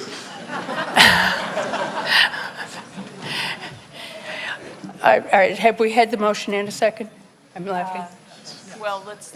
Are you allowing comments on that motion? Sounds like, has Mr. Perry made a motion to adjourn? Yes, and is there a second? Yes. Yes, sir. There are a number of seconds. Seconds. All right. Okay, well, it's debatable. All right. All those in favor of adjourning for the evening until tomorrow at 7 o'clock, please hold up your slip. And it looks like overwhelmingly favor, but I need to ask if there is anybody opposed. Are there no comments on the motion? It was nearly unanimous here in the Are there auditorium. people who, okay, I'm sorry. Hi, I apologize. Maybe I'm over-eager. No, I share everybody's eagerness. Hi, I'm Betsy O'Donnell, Partridge Lane. Okay, I'm sorry, I can't, with the discussion, I'm sorry, I can't hear. If people could. Thank you for the opportunity. The only point that I would like to make as a working parent, hi, Betsy O'Donnell, Partridge Lane. And the point that I would like to make is some of the motions or articles for discussion tomorrow night are about access to voting. Yes. And there are people here tonight, myself included, who do not have the ability to come to discuss these things because of a work commitment in public service. So I think it's very germane to this discussion that we'll be having tomorrow night, and I think we should use any and all time that is available for those of us who cannot and would be here for these discussions. Thank you.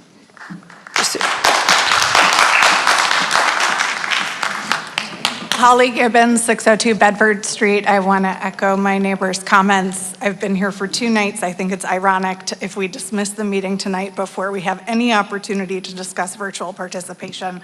It's not possible for all of us to come 3 nights in a row. Okay.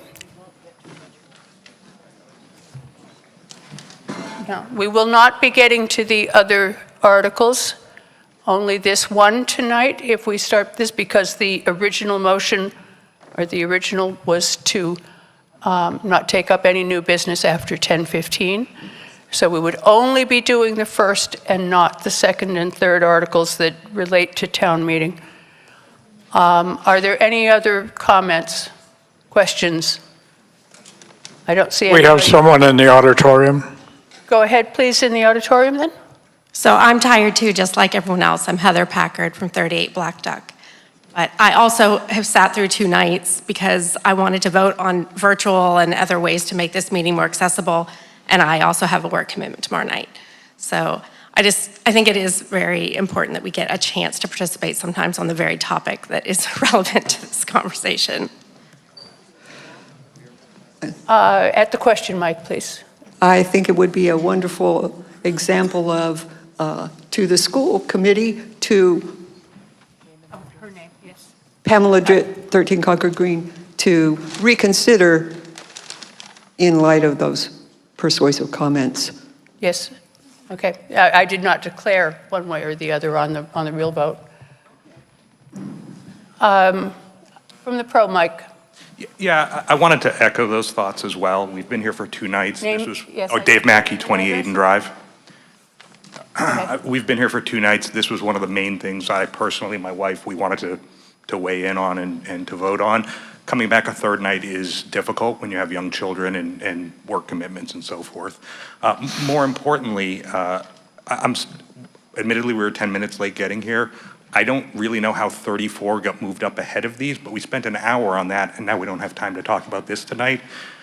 I'm kind of frustrated by that, to be quite frank. Article 34 was pre-scheduled, and it was Sorry. spelled out on the Finance Committee report, but I understand the confusion. Understood, and I didn't mean my frustration was necessarily with 34 so much as that 2 nights in, we're not even getting to this. Right. Go ahead. Question, Mike. Madam Moderator, David Allen, Eastbridge Road. Go ahead. It's really you would, in parliamentary terms, say point of order. I saw a vote taken. You pointed out, maybe you answered it, that you didn't declare it, and therefore it's not settled, but I saw a vote taken. We all saw a vote taken.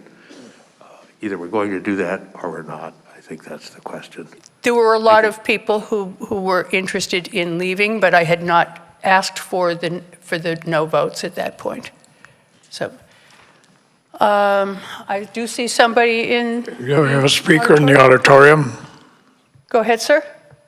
Ray Burdemessel, 1001 Main Street.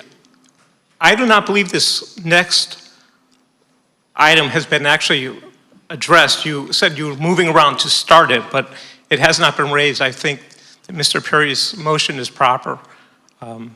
And likewise, very interested in this from a military aspect of missing previous meetings. So unfortunately, I think it needs to start tomorrow. Thank you. Hi, Ann Humphrey, 468 Old Bedford Road. I've lived in Concord for 50 years. I can't believe it because I'm only 35, but anyway. So I've come to town meeting just about every year since I moved to Concord. Such an important part of the way this town is. I was ecstatic tonight when I walked in, last night rather, to see well over 1,000 people. I don't know quite how many had come.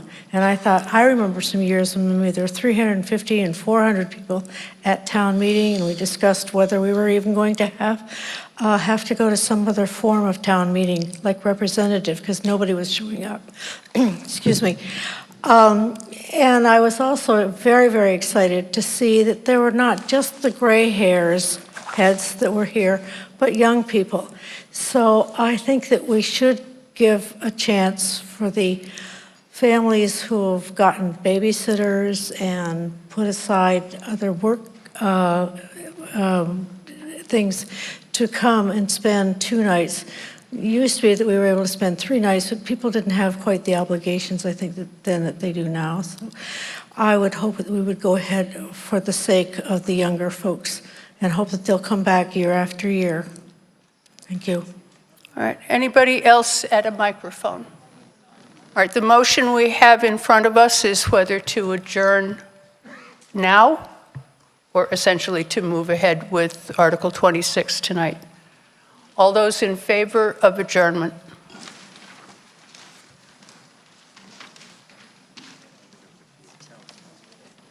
What's it look like over there? All right. And all those opposed?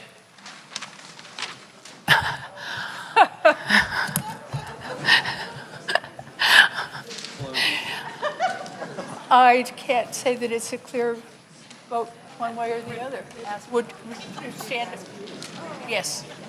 If you are in favor of adjourning for the night, please stand and hold your slip.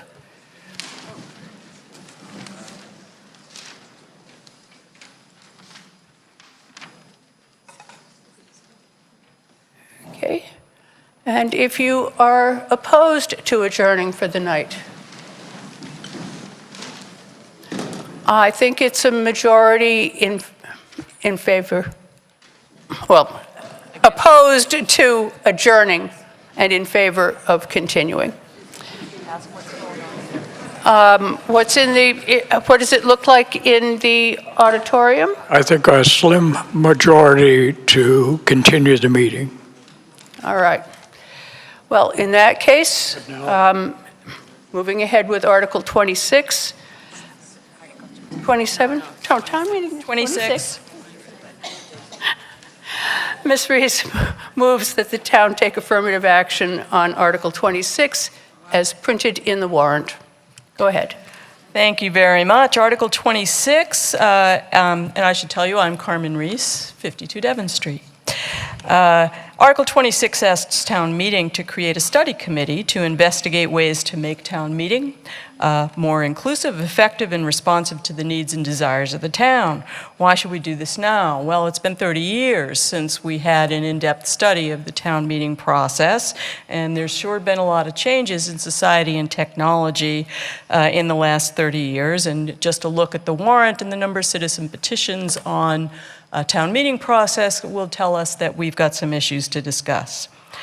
So, a little bit of context. Town meeting is part of a tripartite system of government. We are the legislative system, the legislative branch. This is kind of a chart of what it looks like. Our legislative branch is town meeting and the moderator and the finance committee. So town meeting is a deliberative body, and what that means is that we gather as a group. We ask questions, we make suggestions, we offer opinions, and we listen to opinions.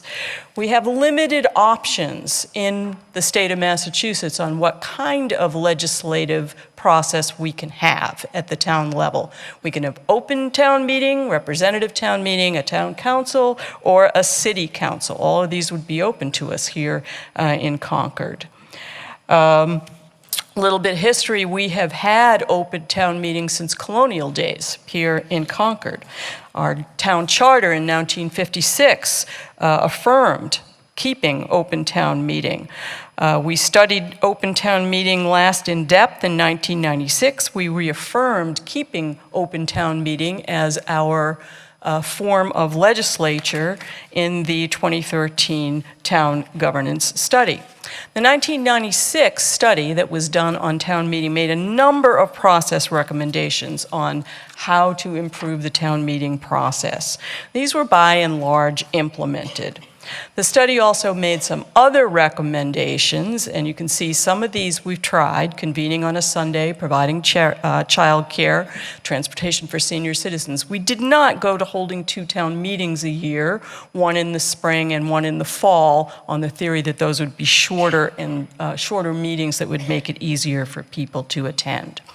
There were also some general government recommendations that were made. Most of these have been done.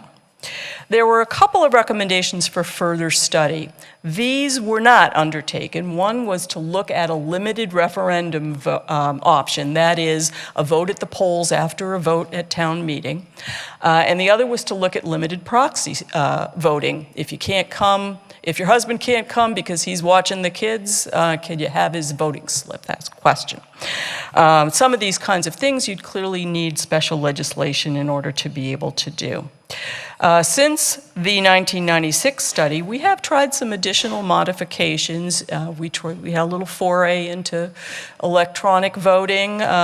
We had some email questions. Most of those tended to be, what time will we get into article whatever? So that turned out not to be very useful.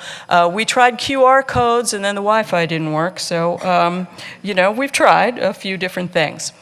The proposed study committee would have a very broad charge. The list is here. You can read it in the warrant. And it's not a limited charge. Anything else that the committee finds it would be useful for it to think about, or it hears from the public that it should think about, it can think about. The appointed committee of 9 would have broad collective experience, be representative of the town. The committee would be charged with research, and it would be charged with public outreach. It would be asked to bring a preliminary report to the Select Board at the end of November. That timing would allow the placement of articles on the warrant. It would present its final report to 2025 annual town meeting, and that report would have options, evaluation of the options on implementation and cost, and recommendation. The committee would be dissolved 1 month after the annual town meeting, or later if the committee asked to stay intact in order to oversee some of the changes that it had recommended. So I hope that you will support Article 26 and vote in favor of creating a town meeting study committee. Thank you. Thank you. If people would like to step forward to the microphones. And is there a second for the motion? I see several. Good evening. Thank you again, Betsy O'Donnell, Partridge Lane, and thank you for the opportunity to speak.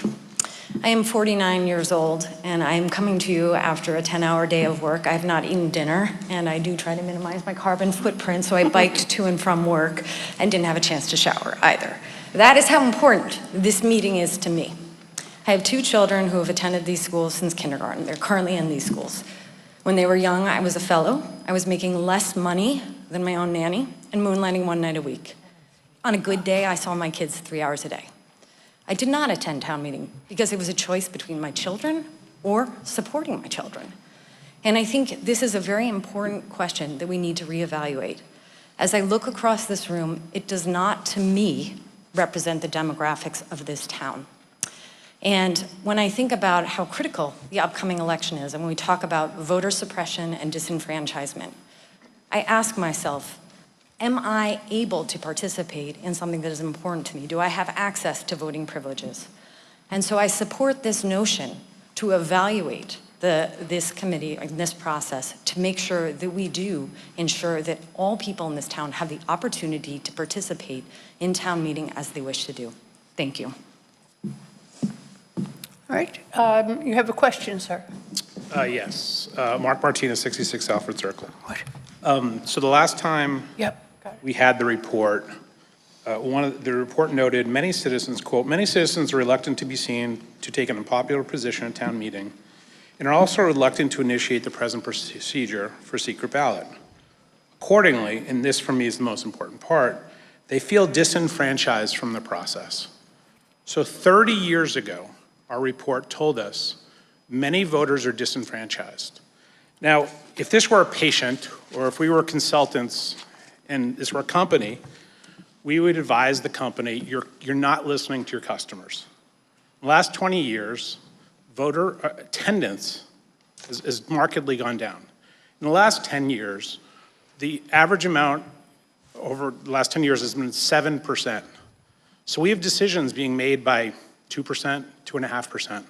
So the question to Carmen, the question to the petitioner is, we've been at this for a while. We haven't seen, although we've made some advances, we don't seem to be tackling the core problem. And what's new today that will fix the problem?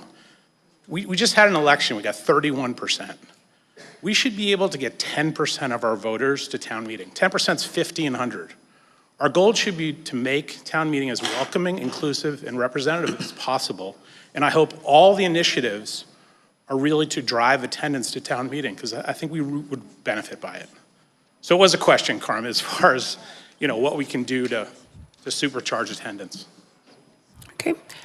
Before I take the next question, Linda Escobedo is going to speak for the Board of Selectmen.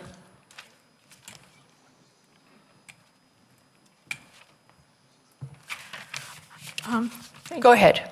Honorary. Linda Escobedo, a member of the Select Board and speaking for the Select Board. The Select Board voted unanimously to support Article 26, the Town Meeting Study Committee. As members of the Select Board who interact with an ever-changing number of Concord citizens on a vast array of topics related to community life and the town's governance structure, we applaud the town moderator for bringing forward and sponsoring Article 26, creating a town meeting study committee. Both the structure of Concord's legislative process and its implementation warrant focused attention on both our town meetings' positive attributes and shortcomings. The robust deliberations among citizens at town meetings will no doubt characterize the work of the Town Meeting Study Committee going forward. It is with great pride that we point to the sustained commitment and engagement of hundreds of citizen volunteers throughout the year on boards and committees, along with citizen participation at many of these same committee meetings and public hearings and forums. All of this, in part, shapes the business that is brought before our existing town meeting format. Meaningful citizen engagement, however, sets a high bar for citizen input with the goal of fully vetting and considering the near and long-term implications of warrant articles brought before the town's legislative process. As Concord citizens who care deeply about the community in which we live, and the concomitant responsibility to participate in its legislative process, we should all look forward to the work of the Town Meeting Study Committee and its recommendations. Thank you. Thank you. All right, one person from the Pro, please. David Allen, Eastridge Road, Modern. Go ahead. Very simply, I think this is one of the most important things we'll do in this town meeting. As Carmen has pointed out, it's 30 years. Now's the time. I very strongly support this, and I trust that we will. Thank you. We have two speakers in the auditorium, Madam Moderator. Yes, I was going to take one more here, and then I'm going to go to the auditorium. Mary Weinberg, Hillside Avenue. This is a question. Besides the 9 official members, would you consider having unofficial members, non-voting? When the first West Concord Task Force, I was asked to be a non-voting member because of all the stuff I did in West Concord. And I know I will never, ever apply to be on a committee because I can't give that much time. But I think myself, and I spoke to somebody else, and we would love to, if we could, fill out a card to be a non-voting member, whatever you want to call us, peanut gallery people, whatever. But just, I wanted to add that to it. I don't know if it's too late to add this. There will be 2 non-voting members who will be me as moderator and a member of the Select Board, and I don't know who that would be. At this point, they would have to decide. It would be my hope that there would be robust citizen participation in this committee. It will be subject to the open meeting law, and any citizen who would like to attend every single one of this committee's meetings and its subcommittee meetings can go, make public comment, send letters, and be a participant. So I would certainly hope for that kind of participation for this committee. One thing, I don't have email anymore. And I'm told that the former interim director at the Council on Aging said a lot of senior citizens aren't technologically savvy. So it's difficult. So I'm throwing a question that I wasn't going to say, but how would we, who don't have email, know when the meetings were? Well, they're all, I wonder if the town clerk can help us with that. They're all posted on the website. Is there anywhere else? You have to have an email. You have to have internet. Meetings are posted at the townhouse physically. And I think you've just given me a wonderful idea to suggest to the committee, which is why don't they hold some of their public meetings at the Harvey Wheeler Center? So, well, if there was paper things, you see, I'm not technologically savvy. Yeah. So, okay, thank you. All right, we're going to move over to the auditorium now, and I see at least 2 people standing. Go ahead. Ray Burdemessa, 1001 Main Street. When I first came to town, I questioned the quorum number based on the size of the crowd and was told that we met the number. My concern with this wording is it says a history of attendance of town meetings. And I can see Anita Techley in the other room at the moment. I've been mobilized 6 years since I've been in town. It's kind of hard to get to a meeting when you're in Afghanistan. I don't think you should take away from people who are doing things because they can't get here. The woman who spoke about, her kids and stuff like that. I think limiting the people of high attendance or attending town meeting is too limiting on this committee. You need to get people who are involved in the town, not just at town meeting. In 2013, Anita, with Mr. Galvin, I was able to fax a ballot for something, for some special thing. So there are technology ways to do it. I know we had to get a waiver because it wasn't secret per se. So I don't know how the process is to amend it to change the wording of a history of attending a town meeting, but I would like to strike that for something else. Thank you. Thank you. Yes. The moderator would, Ms. Reese would like to respond. I want to note that the expertise that is listed for the committee is a collective expertise, so that a history of attendance at town meeting would be among the expertise. You would want somebody on that committee who has spent a lot of time at town meeting, but you'd also want somebody who can't get there and feels a lot of obstacles, so that you have all points of view represented, and that would be my attention in making the appointments. Thank you. And the next speaker in the auditorium, please. Hi, Eric Davies, 232 Southfield Road. And I really just had two questions. One is just a point of clarification about how Article 27 and Article 26 relate to each other. So that if Article 27 were to pass, is that then built into the committee's recommendations? Or is it just a given that that's how votes will be conducted, regardless of what the committee's recommendations are? So that's question one. Should I ask question two now?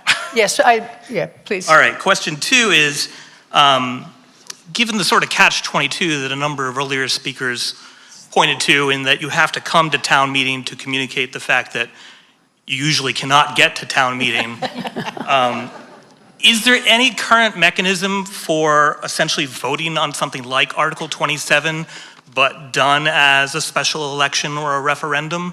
Because obviously we've heard that there are a number of people who cared a lot about that issue who are not going to be able to make it tomorrow night. Ms. Reese?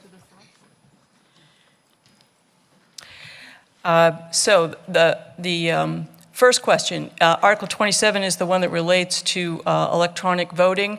If the meeting were to vote in favor of making electronic voting the primary means of taking the vote at town meeting, then the charge to the study committee. I'm sorry, I think, yeah, 27 is the one about having special elections rather than voting at town meeting, or in addition to. Oh, okay, sorry. I was not looking at the warrant. So the special election at the polls, that would require special legislation.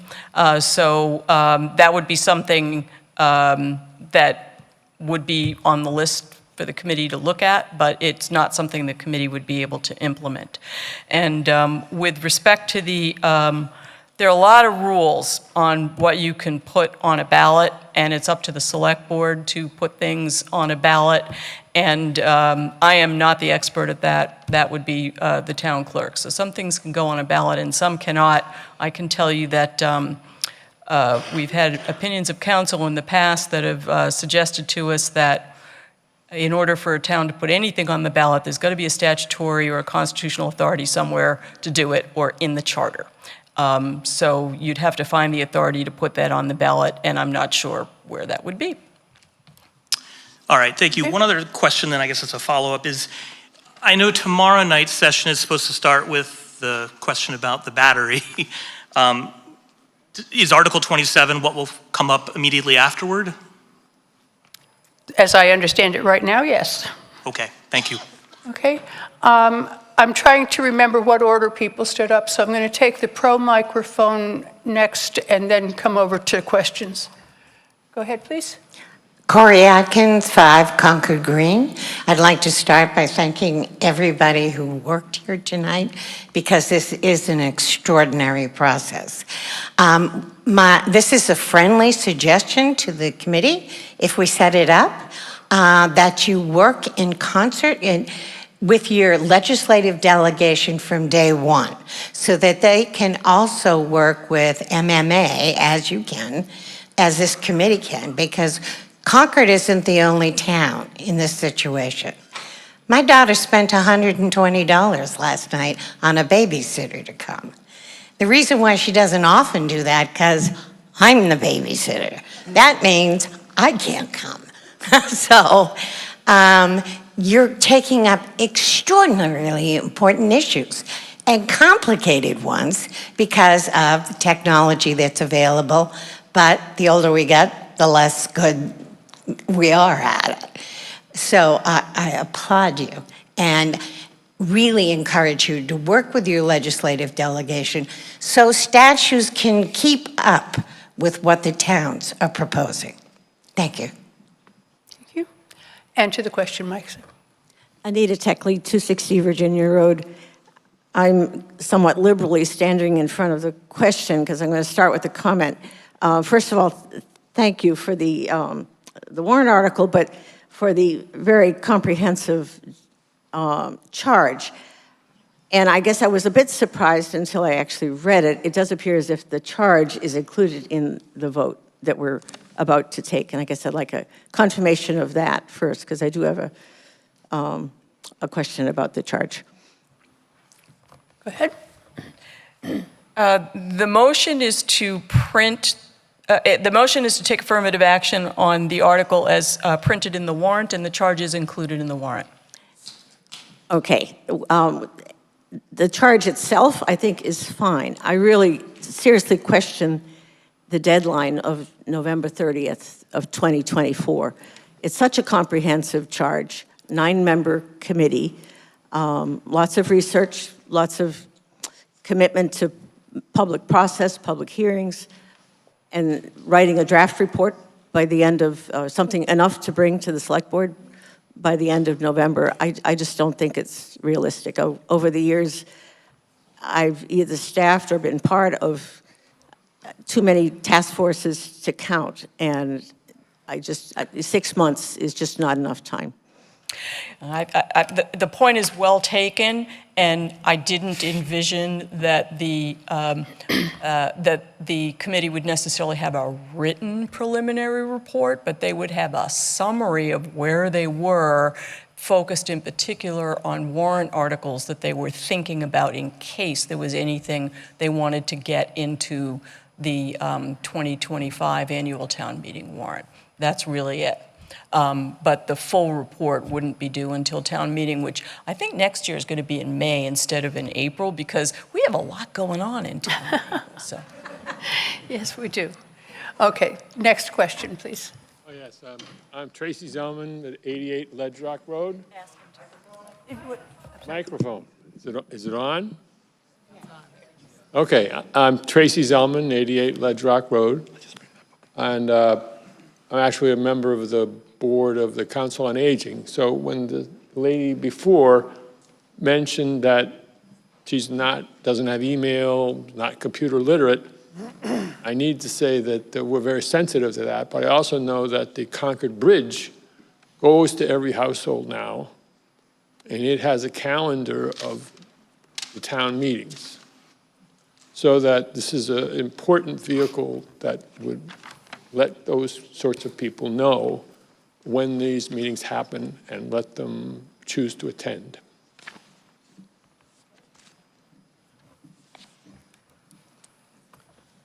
Go ahead. Yeah, Ryan Bucas, 1360 Monument Street, Monomoy. I'm trying to understand whether the charge is intended to be restrictive, which is to say that something not included in the charge may it be considered. And in particular, the question of, for example, shifting to a representative town meeting, which I was a member of a representative town meeting in another town, and that, in fact, met a lot of the needs that have been described here. And so would this committee be able to consider and/or recommend, for example, a shift from open town meeting to representative town meeting? Ms. Reese? Thank you, Madam Moderator.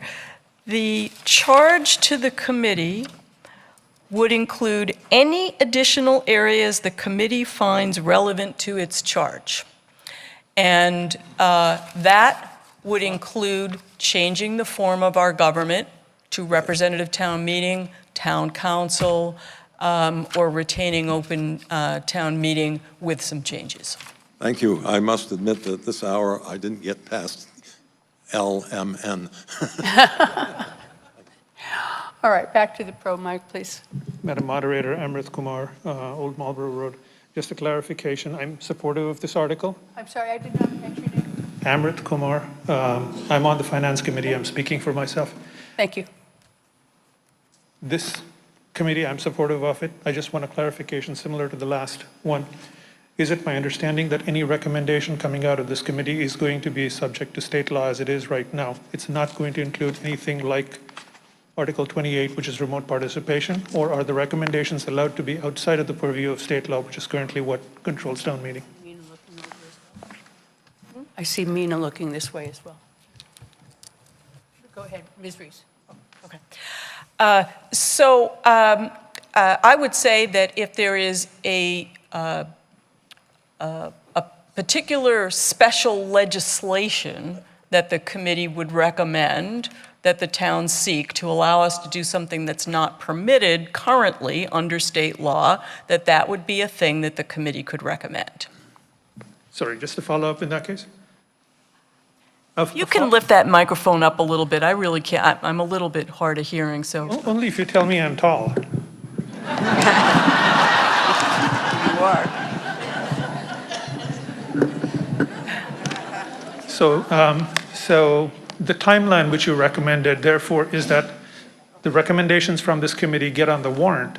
Because if you wanted to have the kind of thing which you were suggesting, which is a petition to allow remote participation, that would have to go through town meeting next year. It would, yes. Thank you. And next. I think this is a wonderful idea, especially because, Pamela Dritt, 13 Concord Green. Democracy is only in town meetings. Votes are not democracy because even if everyone is allowed to vote, not everyone is allowed to deliberate and change the laws and make the laws. That is only in town meetings. I grew up where there wasn't one. When we have a representative town meeting, or a representative body, they make the decisions that they think are best for everyone, listening to the constituents, but they're not required to follow the constituents' will. In town meeting, we are. And we get to listen in the only place to people who really disagree with us, because we can't talk about things that are divisive outside, you know. No politics, please. You know, no religion, no politics, none of the interesting topics. And in town meeting, we can. I thought it would be a lot of blowhards, but I expect I'm about the most on that side that you get. And there have been times when I have come in determined on one idea and changed my mind because of the cogent arguments I've heard here. And I really don't want to lose that. We can count on our fellow citizens to make really good decisions for us if we can't come, just like we would in our representation. Excuse me, you're out of time. All right. Are there any speakers waiting in the auditorium? No, ma'am. Okay. go to question. Ted Smonjeski, 108 Comerford Road.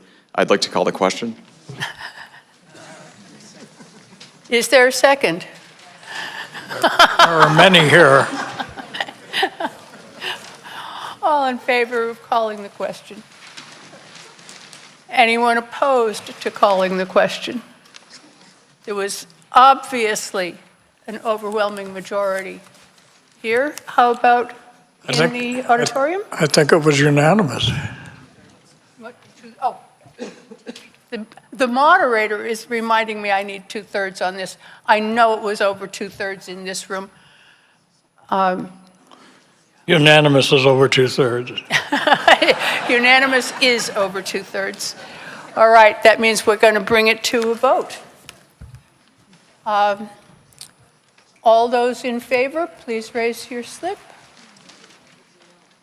Okay. All those opposed? Looks unanimous in this room. And in the auditorium. Thank you. Declare. Is there a motion to adjourn? Don't need a motion. Thank you. And a second. All in favor, leave the room. Well done.